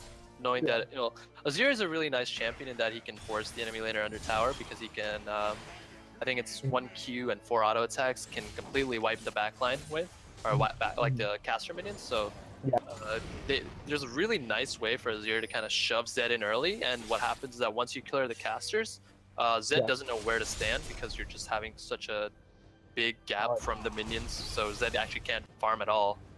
And then once the wave hits under the towers, that is forced to farm under towers. So if he's not using his abilities to farm, he's using abilities on Azir, meaning he's losing CS, he's losing minions to tower, and he's not getting the gold he needs unless he finds a way to solo kill the Azir. But unless Azir is tanking tower, there's no way that Zed wins the matchup.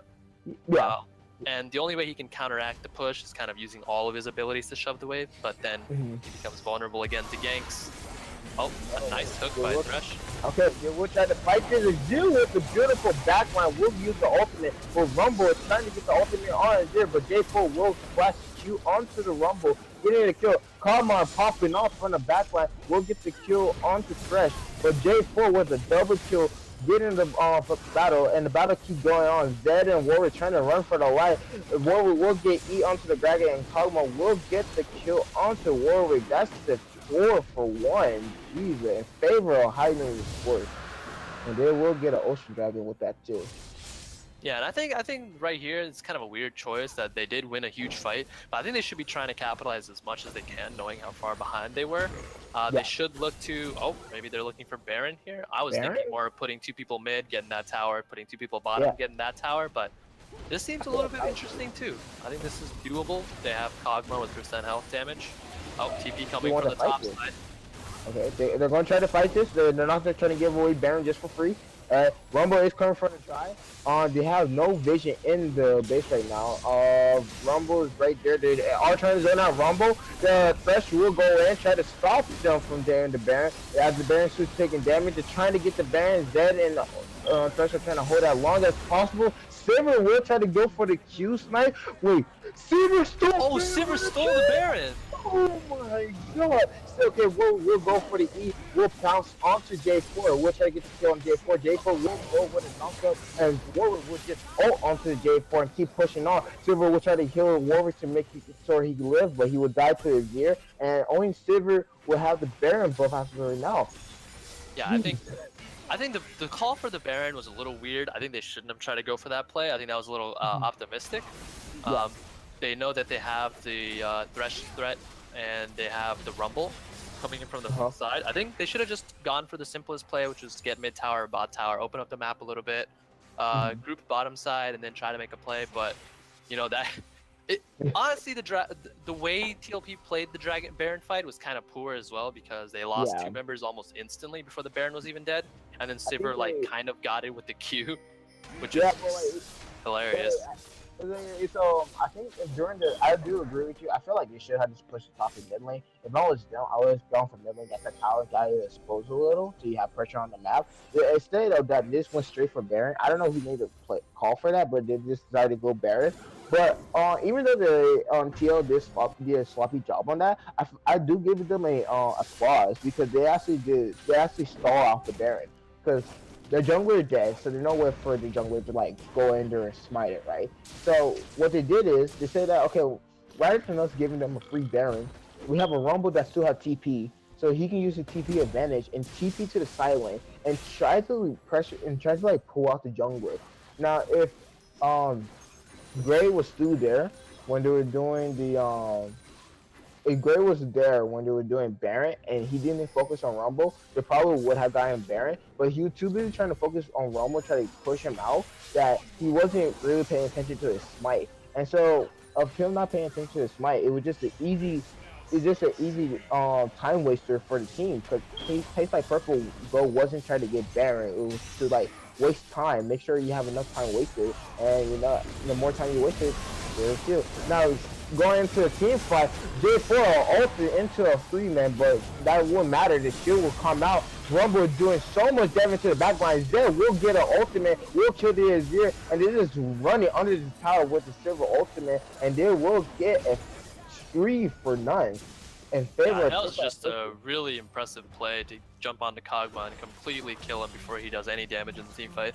I think looking back a little bit, I did say that they could have pushed bottom and mid, and I think that's the safest route, but what they could have done is not even done Ocean Drake and ran straight to Baron and got that and then push bottom, which would give them a lot more gold and power on the map. But I think Sivir just stealing is so unfortunate and a huge game changer.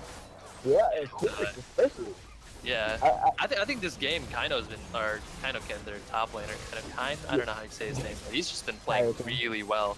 Like he's on those TPs, he's looking for responding with his team. That Rumble ulti last fight was amazing. It was right on Cog, and that just wiped him.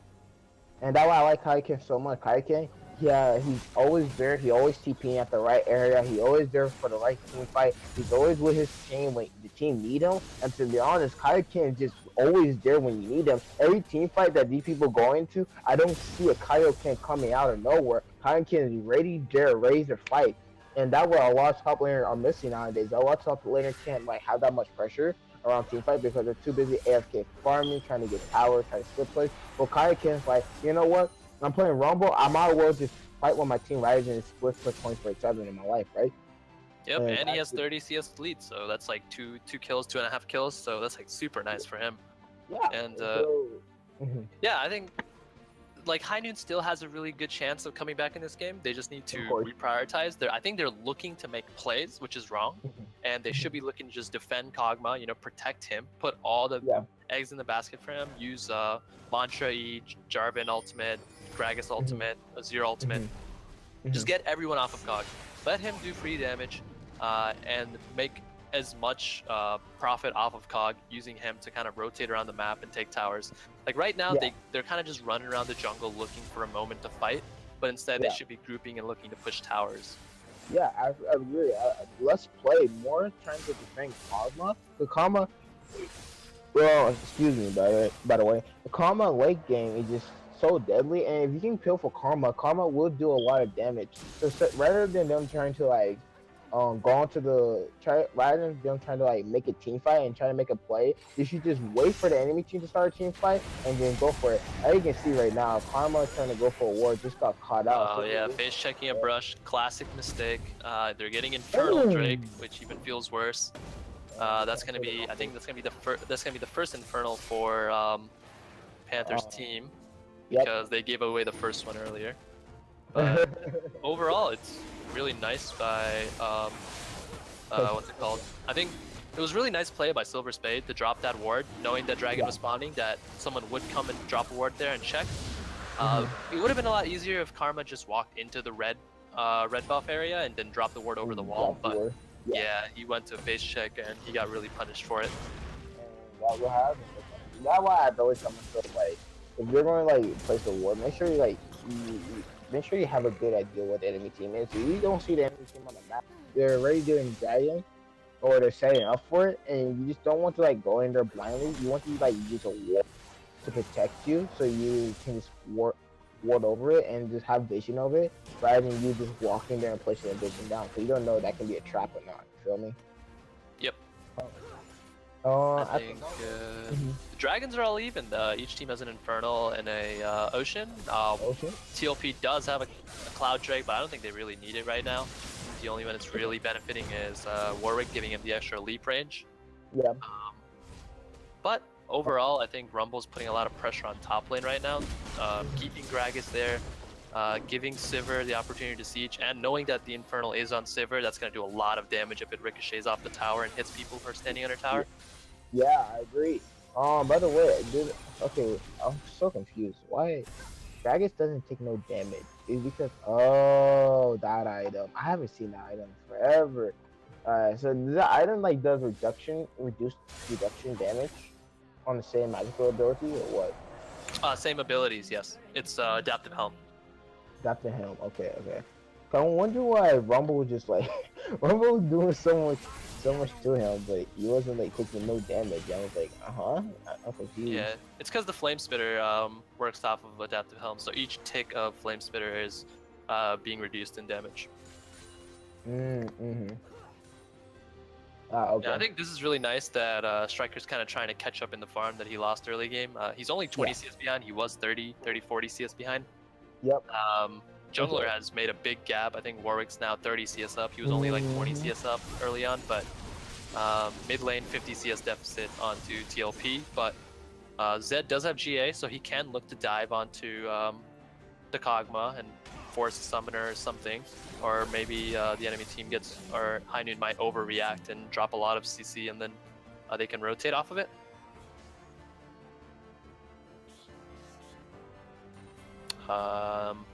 Looks like NDO's internet just died. So here I am by myself watching. Oh, welcome back. Sorry, my internet disconnected. My bad. That's all good. Yeah. Sorry.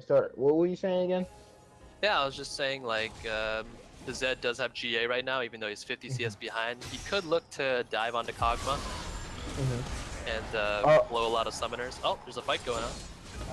Before we go into that, let's talk about this. They will ult into a 4-man ulti, but I feel like that was not the best move. Rumble will use the ultimate to get much damage. Azir will go from the backline trying to push him away, but it's just a massive mayhem at the moment. Zed is going onto the Kog'Maw trying to do that much damage, but Zed will give his D8 pop.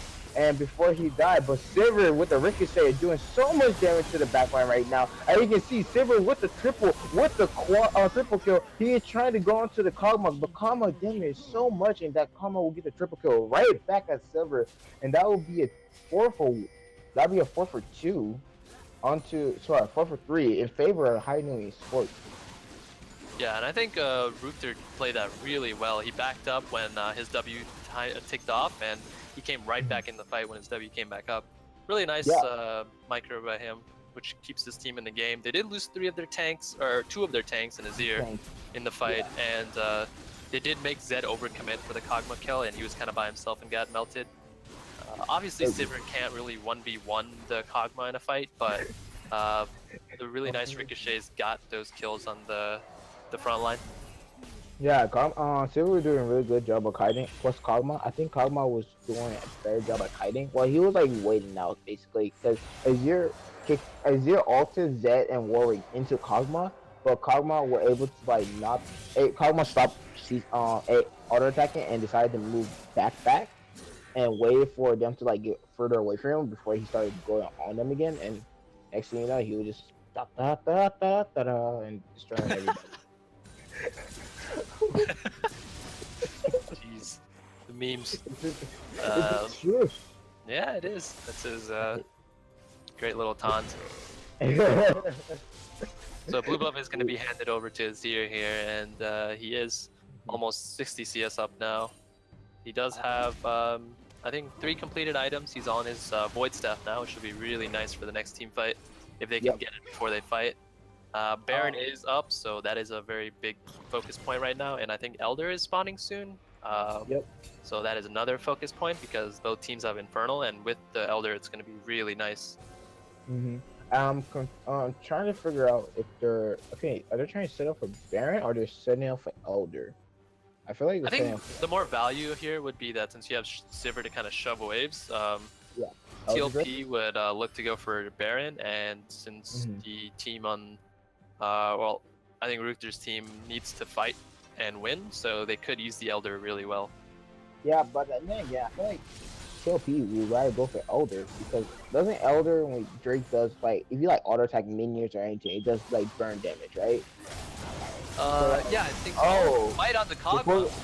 Alright, before we go into a fight, the redemption already coming out for the side of HNE Sport. They will be going in. Rumble will go into Zonia before using his flame spreader, but Rumble will die because of that. They will try and go into the backline, trying to get a kill, but he won't get anything. He will flash away. And just a favor of HNE Sport. HNE Sport will now look for this dragon as we speak, or we'll be setting up for a dragon. I don't know what the plan was. I think Tastes Like Purple made the right call. They wanted to get a pick on Kog'Maw, but Kog'Maw did have summoners, so I think they should have just backed up immediately, just saying that okay, next time our ultimates are out, we could just go back after Ruther. But they got a little bit forceful, and they tried to get the kill on Kog'Maw, but they ended up being a little bit shredded, and Rumble died for it. That means Elder goes over to High Noon, and they're gonna get Baron here. So they're not making a call like you said they should have done earlier. Just get Dragon, rush all the way to Baron, but this time they actually did. Alright, so now the real question is, will TLP do the master on the Baron still again? Are they able to do it? If Sivir come in, she throw the Q. Extremely close, but I think if Sivir had stolen that, and the fact that TLP is pushing bottom, they're looking to cancel some recalls. Maybe they get an inhib out of this and they can recall. This is a really nice play by TLP to look to push the sideline. Nice hook from Silver Spade. This could be a double kill here. Yeah, 2 people will be down. Okay, they're still chasing. Let's try to predict the Q and they won't get it. Karma with the beautiful redemption, but she will still get shut down by the Warwick Q. And that was 2 Barons from the side of HNE Sport will be taken away. Yeah, they just opened up the game a little bit for TLP. TLP does have 2 open inhibitors, so this is really nice for them. Knowing that they did lose the big neutral objectives, they know they can't really push. They can hang back now and wait for High Noon to make their move. But if High Noon overcommits to pushing a lane, they're guaranteed to lose an inhibitor. If you see Zed right now, he's looking to get that bottom inhibitor, but he's probably just going to run away the moment the enemy team comes to respond. Yeah, he's. I'm not sure Zed even wants to fight that, to be honest. At the moment, he's just trying to run. Massive damage coming out on that Thresh, by the way. Gragas will try to engage right back on again, but takes a huge chunk out of Sivir right there. Just reminding him, Azir is still a good champion. Azir is still the king of this league. I don't know what you thought this was, boy. Wait, isn't Azir now? Okay, this might be going off a little bit topic, but just for you guys, if you guys are new to League of Legends or new to RPL, welcome to the RPL to the stream. But just to give you a little backstory, I think Azir and Sivir are connected. I think Sivir is the last princess of Azir bloodline. Am I correct? Or I don't know, dude. One of them is a pigeon, the other one's a female. Could they be related? I don't know, but I think they're both from Shurima. They were like related something to that. Yes, of course, of course. Yeah, he's a pigeon, right? I didn't know. What is he? Okay. Oh, he's a king. He's a king, right? He's a king. He's a bird king. An emperor. Yeah. And, well, I don't know how an emperor, a pigeon, made a human and then made a snake. Cause no, never mind. Made a human.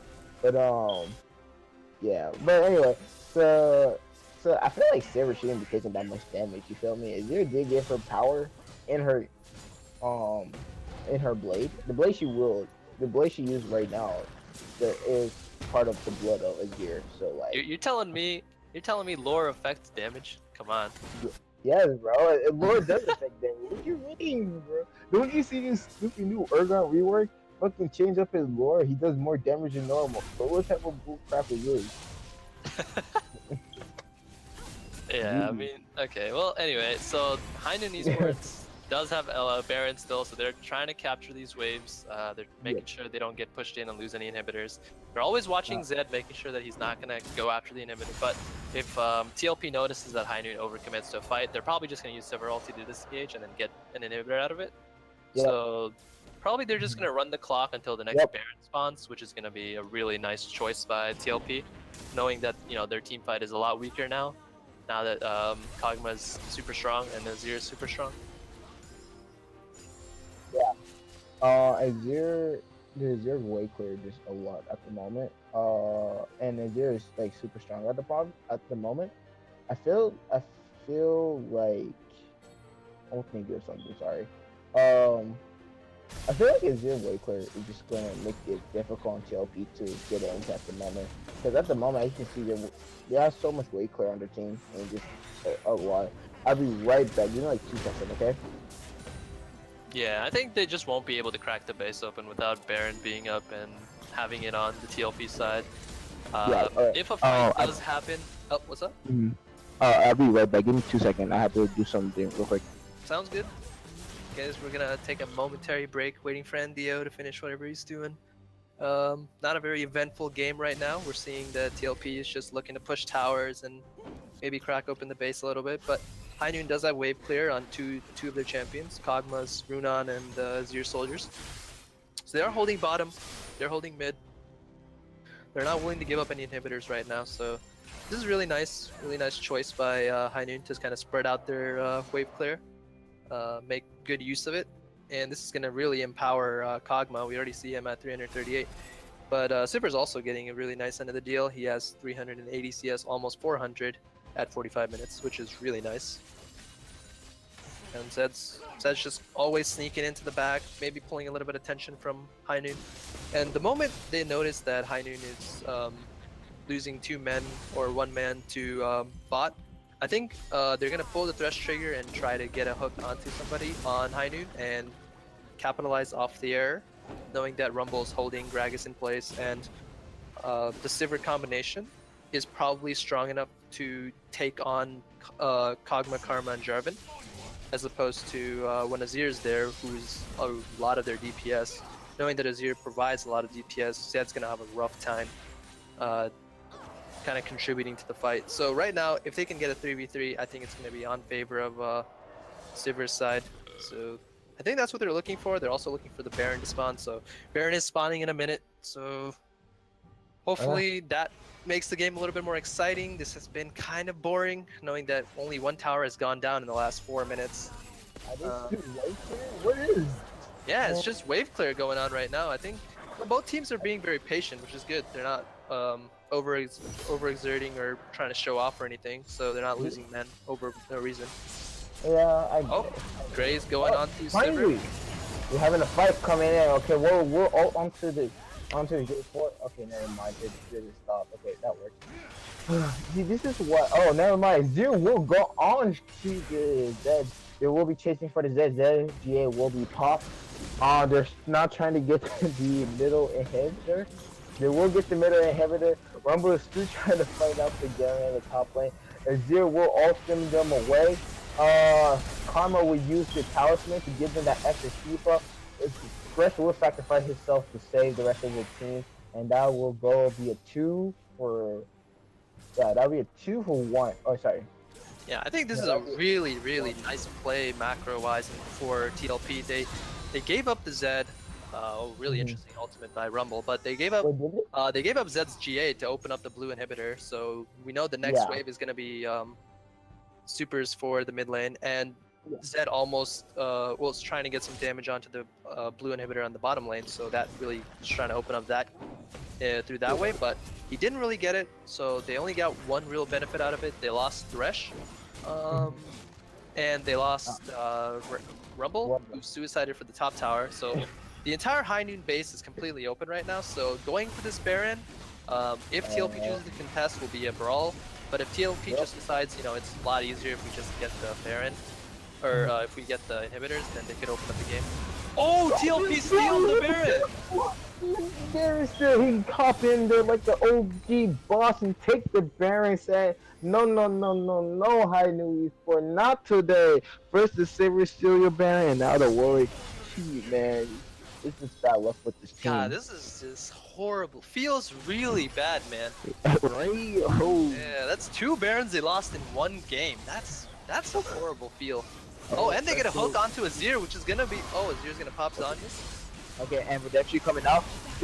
Drake Boy trying to go in the back line. He will try to kill the Silver. Silver will be popped. But Silver will come back for the Gia. Azir trying to use the ultimate, trying to stop the disengage, but Azir will get the disengage to stop. But crap, Kog'Maw will get the triple kill onto the back line and also get a tower.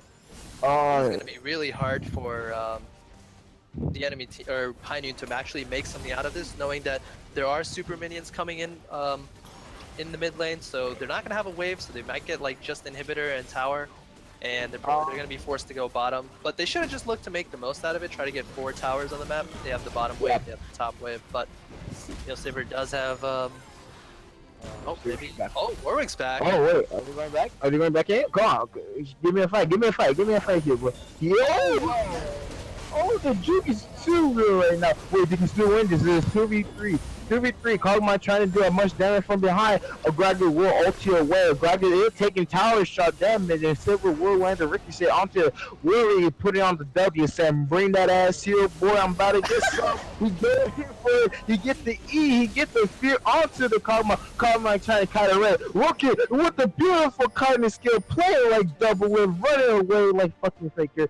And they will get the kill, and also a dragon, maybe. Disgusting play-by-play right there. Give me that ass, boy.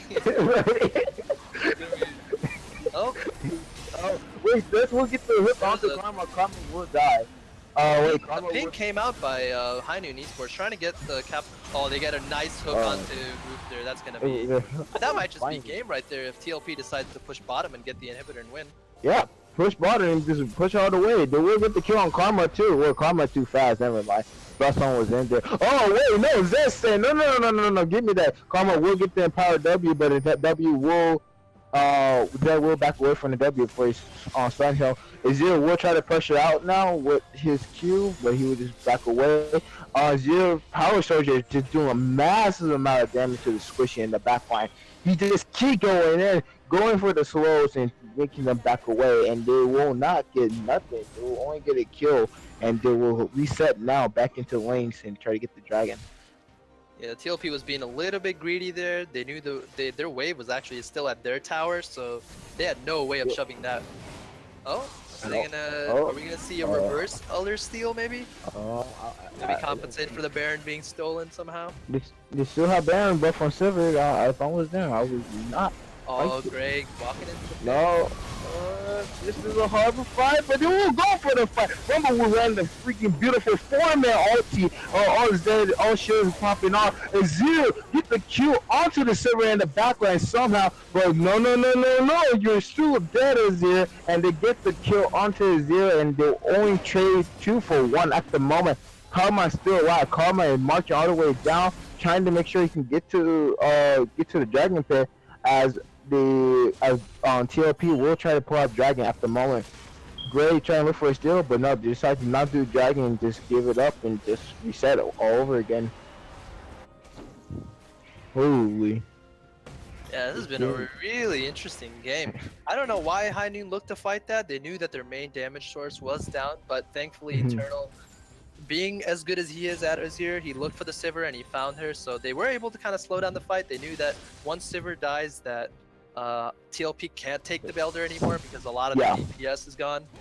But yeah, I'm not really sure. Like someone saying in the chat, I've noticed it already. I was really confused of why Gray was trying to fight there, but just going in the fight without Kog'Maw, that's quite debatable.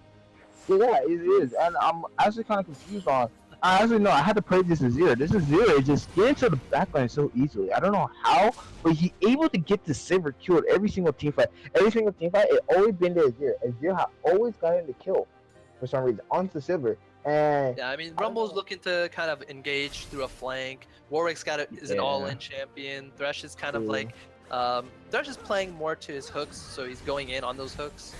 Yeah, And, well, Zed's an all-in champion as well. So only one person's really staying back to help Sivir. It's normally either Thresh or Rumble, and normally True. Rumble just dies early on. So it's just Thresh, and Sivir's getting the short end of the stick. So Azir kind of just drifts onto her and he one-shots her. yep, I agree. This is a long game. 53 minutes into the game, 25-24. 4K lead in favor of team Tastes Like Purple. Versu here having a farm fest. They have 3 inhibs. Oh, they have 3 inhib exposure right now as we speak, and this is just. I don't know what to say. What? Okay, Warrior just missed the ultimate, but they will get killed. The Gragas. Gragas will pop. Will pop the. I forgot what the item called. Gargoyle's again. done play. Gargoyle's scoring play, and he will get away from that. I think Thresh ulted. Yeah, he did. Thresh ulted, so Thresh doesn't have any ult for now. Oh, really nice Zed. split push going on bottom by Zed. Okay, will they get something though? No. Yeah, I Get think him. the way the Zed's trying to play is a very well-known strat. I think High in season 4 did it Yeah. on Zed. Oh, really nice play to cancel Jarvan Ooh. EQ, but yeah, I think the Zed should have gone for a Bork build here. It's not very famous, but everyone knows that Bork helps with the split push power that they're looking for. If they're trying to get the inhibitor, they need that little bit of attack speed and dueling potential if one person comes, and Bork really gives them that power. But I guess Zed's just going for a standard build path. Moral reminder, GA.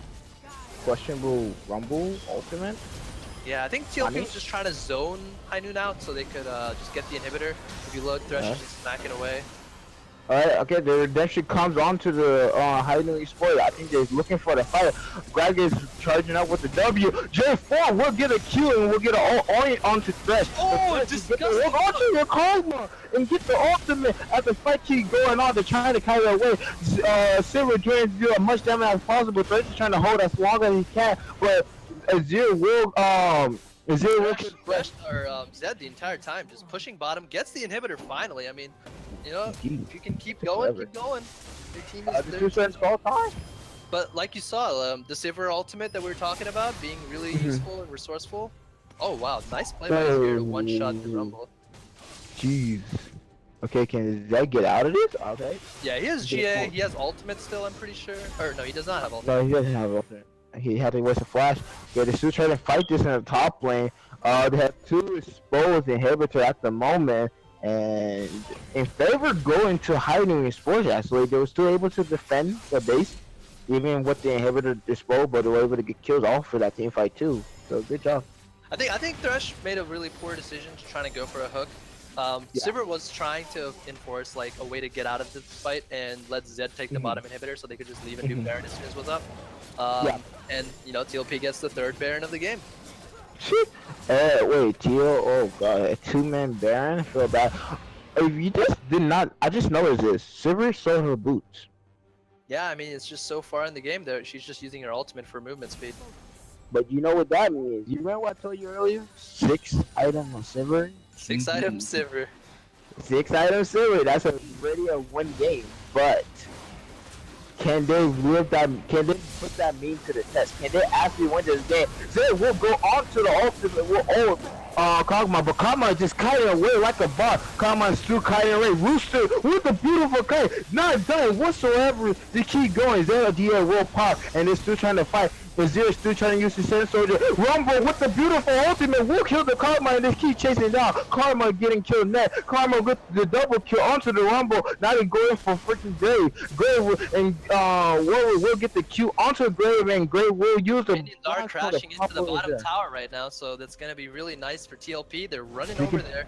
They ran past Gray. Oh wait. No, they're looking for Gray. Oh, a nice play by Silver Spade to cancel the EQ, but yep, I think that looks like game. That's gonna be that's GG. Yeah, that's gonna be TLP 2-0. Really. Oh, I'm not sure why Sivir's hitting the mid inhibitor. They could just end the game right here, but. You see the meme looked to his name. 6 item silver. GG.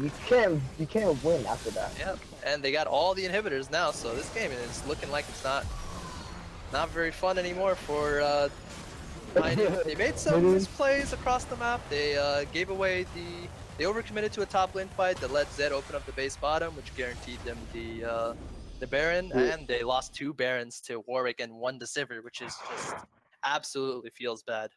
Feel bad, Um, man. But and that's gonna end the series of the best of 3 for TL Tastes Like Purple versus High Noon Esports, 2-0. And congratulations, TLP. You're gonna go on to the finals for Prestige League. oh god. So tell me, give me some analysis on this game. What did you thought was interesting? What you thought was kind of you know Okay, so I thought what was interesting was that tastes like purple.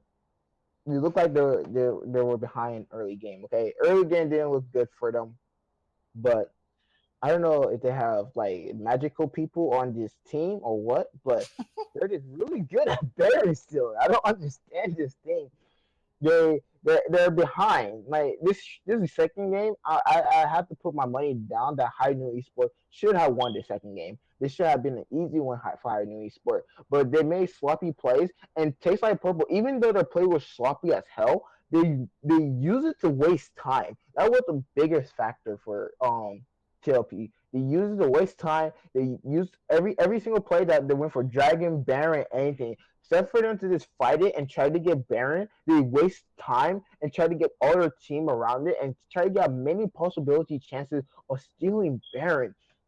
But I like that. I do like that they had the Sivir and a lot of other power picks to cash out people. The Rumble Ultimate that can do AoE damage and also have his Q that does a lot of damage every time his bar get higher. Right? You have the Thresh that build what do they call it again? A Zeke. Yeah, build a Zeke that gives you a slow, also gives Sivir extra attack speed, and then you have the Zed in the backline trying to kill the Kog'Maw. Now, I don't agree to the Zeg pick. I feel like the Zeg pick was just a waste of time. It didn't really do much. It did get a couple kills here and there, but he did use it overall. Overall, TLP comp was just a time waster comp. They use people to pull people out from areas to get inhibitors, to get tower, to get dragon. It's a time waste comp. They like to waste people's time. They make the enemy team frustrated. They will lose some team fight, but even though they lose the team fight, they don't lose nothing. And that's the problem. Every time they lost a team fight, they lost nothing from it. And that's because they're so far ahead, they're so far ahead, they're pushing their opponents in so much that they're not losing anything. And so I just saying that TLP just really good, and I feel like they're going to be really good contestants for when they get into the finals. Or is this the semifinal or this is the final? semifinals. Yes, this is right before the finals, which will be next weekend on Saturday. Yeah. And I'm getting information that Clorox Bleach beat Jamaican Hopscotch Mafia. So I think the finals will be Tastes Like Purple versus Clorox Bleach, which will be an exciting one to see. And it is actually the one I predicted from the beginning of the season. So this Yeah. will be interesting to see. I But can't wait. in the regular season, CB and TLP have a 1-1 record against each other. So this will be either this will be definitely a fun finals to watch, for sure. Yeah. And I think just looking at the High Noon game, we saw a little bit of the TLP's mistakes. I think when Yeah. they're on the back foot, they're kind of like Really sloppy. I think they choose to take some poor fights sometimes. They definitely Yeah. don't know what to do at all times of the game. Mhm. But they're definitely a strong team.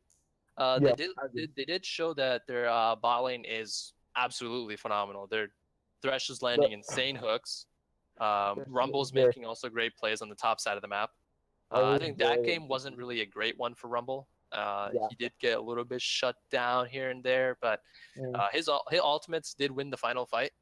Mm-hmm. Uh, Yeah, it did. The ultimate. I think the ultimate. Kog'Maw was it so was right on low. top of Kog'Maw, which just Kog'Maw. zoned him out. And by the time he decided to leave, he was already getting burned to death on it. Yeah. And I think Mhm. Panther played phenomenal both games. So his Amumu being absolutely insane, and Yeah. getting 3 to 4 man ultimates, and Panther just finding Kog'Maw every fight and getting I to his backline. I think he played really well early game as well. looking out for the Grays invade, working with the top laner to make really good plays. Mm-hmm. So um, So going I on think from they that, right? also noticed that as they started losing fights, they had to readjust and play better. Yeah, And just letting Sivir clear waves, use the ultimate defensively, pull back out of fights, then go in when they see people overcommitting to Zed. That was yeah, really nice. Now, yeah. I would have liked to see Zed with a Bork, Blade of the Rune King, just because it gives I, him the attack speed to kind of shove waves and duel. Or, sorry, hit the True. Nexus, or hit the inhibitor faster, obviously. Giving Faster. attack speed lets him push faster. But I Uh, see the reason why he didn't go for it because he wanted Kog'Maw was doing too much life steal, and so I think the reason was Yeah, that but he thought, rarely does Zed need to actually go on to Kog'Maw because of the strategy they're doing. They're kind of staying yeah, away from Kog'Maw. They're just trying to push just and waste pull, time. right? So Mm-hmm. I think the way TLP played the final 20 minutes of the game was, well, sorry, final 10 minutes of the game was 10. really, Yeah. really like phenomenal. I think the amount of patience they showed and Mhm. the way they secured the objectives. Yeah, I think the middle 20 minutes was really poor for High Noon. They gave up, they gave up two Barons for no reason, Reason. which Just is those, just feels the so Bar- bad. right? The Baron should have been easy. So moving on. So High New Esport or Knockout. We see them next year, next season, whatever. Hopefully, Um, hopefully, I pray, man. Like these are some really good teams. Just yeah, because they're. you lose, Oh yeah, no. These teams they play really well, and I would love to see them come back again. Polish up their performance, and they could have easily like this game was very very 50-50, and if yeah, Hainun had won this game, I have no idea how the game would have been. even for game Like three. yeah, the game three outcome would have been just really hard to tell because um, losing a game when you're this ahead and have the Mhm. champions that allow you to do like things that push and pull and Mhm. would forcefully tilt them, knowing that all of these players are on their main champions. Yeah, Losing on your main champions is always a feels bad, yeah, it and always is. yeah, so if it also empowers the people who are playing on their main champions, so the True. Azure pick would have definitely bolstered him. But Yeah, sad to see that High Noon's out of the tournament. But hopefully they come back next year. I quickly yeah, want to come back ask you, what do you stronger. think? Who do you think was like Mhm. the MVP on Panthers team or Oh TLP? no, Tastes like purple. Flippy. Um, you know, is that even a question? Is that even Could a be. bro? No. The MPV in TLP is Kaioken. My boy Kaioken. Always there for every single team fight. Always there at the right place at the right time. Have his TP ready for any type of situation. It doesn't. You don't need to wait for him to like make a. You don't have to tell him to come down there. He already knows the plan. He already know how the enemy team is. He's already doing it. And so I had to give my MPV to Kaioken. He was a phenomenal player. Game one, making a decision, making shot call, using the Rumble Ultimate so well, and just getting so sorry, I didn't mean to shout in the mic, but getting the Rumble Ultimate so well that he was just popping off, and I just feel like the MVP should go to him. This the Baron still, I gotta give love to my boy Silver, Danny Phantom. You feel me? My Danny Phantom, the guy, the Ghost guy. He did his job the right way. Right, right. Um, but Yeah, yeah, I think you're right. I think Kaido did play game one really well. I think game two, like even though he did kind of win them a big fight, I think yeah. both games Panther just played really, really well. So you want to give Like, your MVP to I Panther? mean, we can give it to both. Who knows? Maybe we Okay, can just be okay. like, hey, you're MV and he's VP, so I'm yeah, saying, together you guys are MVP or something. But okay. yeah, I think both teams played They're phenomenal. absolutely like amazingly. I think their performance second game on both sides was really good. I think first game was a little lackluster. Hmm. TLP just had everything pat. Like they just kept going really hard and made a huge deficit on the High Noon side, so they won a really early game. But yeah, game two, really long and a Hmm. lot of interesting things. But yeah, Yeah. I So think we're seeing in chat Panther for MVP or yeah, Panther for MTV, whatever. yeah, Panther for MVP. I'll take that. Before we like keep going, is there a way we can like interview one of the players, like the winning team? Like let's get Panther in here. Let's what was his thought? Sure. I mean, if Panthers looking to Get interviewed, sure. You want to bring him in here? I can pull him. Yeah, pull him in. Gives them the gold Panther, lead. Panther, shh. Shush. We're in Hey, here now. Panther. This is a really it's gonna be like a pop quiz right now. What's how do you feel to get banned out game 1 and then get banned out game 2 for your performance? I mean, really, it's been the same thing all year. They never let me play Zach, and it's always an Amumu or a Warwick ban. And one team even banned all 3 of them, so it's been old hat for the season. I just want to ask you that must be fun being target banned every game. I mean, it lets your teammates play other champions too, so it's not that bad. You got Rumble both games, which is kind of scary knowing that Rumble was played really well game 1. Yeah, our top laner plays a really strong Rumble, and we almost busted out the Mordekaiser. He plays that sometimes, but we were worried that he couldn't get to the cog on the Mordekaiser. Is Kainoken Ron Weasley from last season?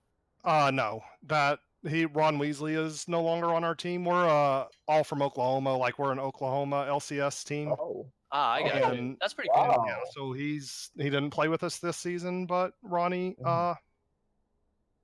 took over his spot. So that's good. Cool. That's good. I think they played. I think you guys played really well. I mean, Ndio, do you have any questions for Panther? You know. Yeah. Yo, Panther, I just want to congratulate you on voting on who should get MPV. I think the chat said MPV go to you, so congratulations on getting MPV for this game. It's MVP, by the way.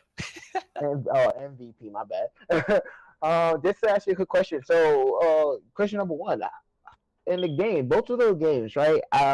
Game 1 was, I guess, an easy game for you. I don't see there was like a lot of problem, but game 2 was just like 54 minutes into the game. Like, you guys are having a struggle time trying to get the inhibitors, trying to push in there. You guys are going for crazy plays for Dragon and Baron. How does the team environment feel for you? Like, what was going around? Well, so we had some success early game, but then once we got to the mid game, I mean, let's be honest, right now shielding is busted, and we were just really struggling to get to the Kog'Maw. And so our support, it's like, we've got to stop team fighting, we've got to split push. So that's when we switched into the 1-3-1, and we just decided we were not going to team fight. And so we've got the Thresh with hitting the nice flays to stop the J4 from engage, the Sivir to get us out, and then of course Zed and Rumble both have ways to get out also. And so we just decided we were going to refuse to fight and make them out-rotate us, and we've practiced that a lot. We did it last season pretty well, and so we feel like we can out-rotate most teams at this level. Good. Yeah, I think you guys have really, really nice shot calling. Like, if a game goes long, I think you guys are probably the best. I think early game you guys also play really well. I think laning is kind of on the weaker side. Would you agree? Yeah. Yeah. I mean, that's definitely our weak point. If we can make it out of laning phase, even or ahead, we.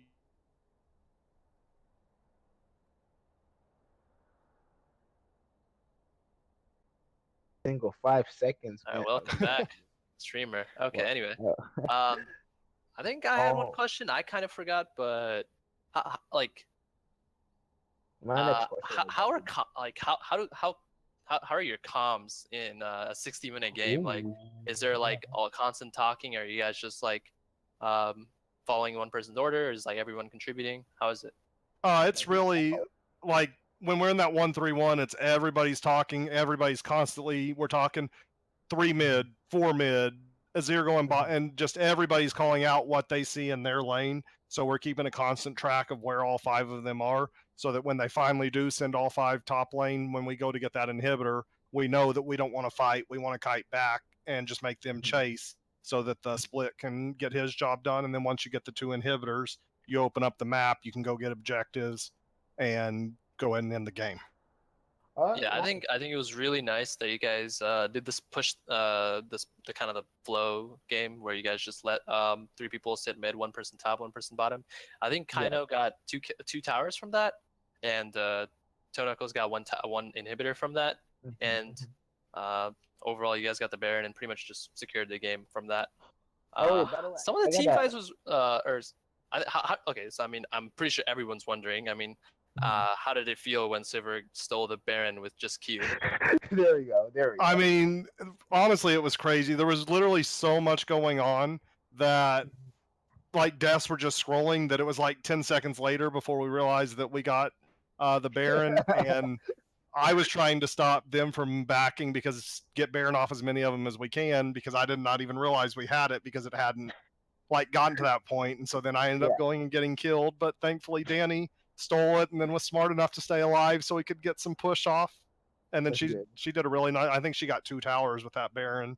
That was really, I mean, that was what stopped them from ever taking the gold lead. If they get that Baron at that point with the Kog'Maw, they group, force us to team fight, and the game probably goes a lot differently. It was really the critical play. Yeah. Mm-hmm. How about the second Baron steal? I mean, you had so many Baron plays this game. I think only one Tell was me like about it. pretty one-sided and secured for your team. Yeah, I mean, it was kind of the same situation. Like, they didn't clear vision. And then, I mean, they didn't hit the blast cone. We still had a ward in there. So they finally did clear the ward, were able to hit the blast cone. And when you see it, you're both the same level. Let's ult in, make it a 50-50 smite, and see what we can do. I swear, when you ulted in, I was like, I thought you were trying to have that I believe I can fly moment, man. And I just see you go in there. I'm like, geez, Yeah, I mean, this. that was just when you stole that. I was like, oh, this game is just such a feels bad. That's like the nail on the coffin right there. You lose 2 Barons, you're just probably so demoralized you can't even play the game anymore. But yeah. I think they kept going, so it was pretty impressive to see them stay in the game. Yeah. Yeah. Anything else you'd like to ask him, NDO? I think I had Oh, only no. one more question, but I already forgot what it was. So bad. But nah, I don't have any question. I just want to say congratulations for getting MPV this game. We will see you in the finals. Right? Yeah, we'll see you in the final. You guys will be facing CMS, so be ready for that. And tell your team congratulations, good job for having an amazing performance today. Yep. Sounds good. Thank you, guys. Spoder, don't ban Zach. So Zach is gone for every season you play, man. Oh no! Every Be a man, season. Spoder. Don't do it. Thanks, guys. We'll see y'all next week. Yep. No, And that concludes the semifinals for tonight. And congratulations to TLP for winning the match and 2-0. And next week we'll see Clorox Bleach versus TLP in the finals, and hopefully it's a good game then, as it was now. NDO, would you like to give any sign-offs, maybe? I want to I just want to thank all the viewers for coming here and watching. I know some of you viewers just came in here and just wanted to see the whole match, but we will be having everything pre-recorded. But just want to say thank you for coming here and taking your precious time to watch this amazing RPL semifinals. And hope the final give you guys more expectation that you guys just saw today. You know, we have a really amazing teams, and just thank all you guys for coming here. But that's all I got to say. Oh, and shout outs to my friend Marimi, Kaya, and I think Angie was watching. I don't know, probably. But shout out. Please no wave to the friends. Okay. Okay.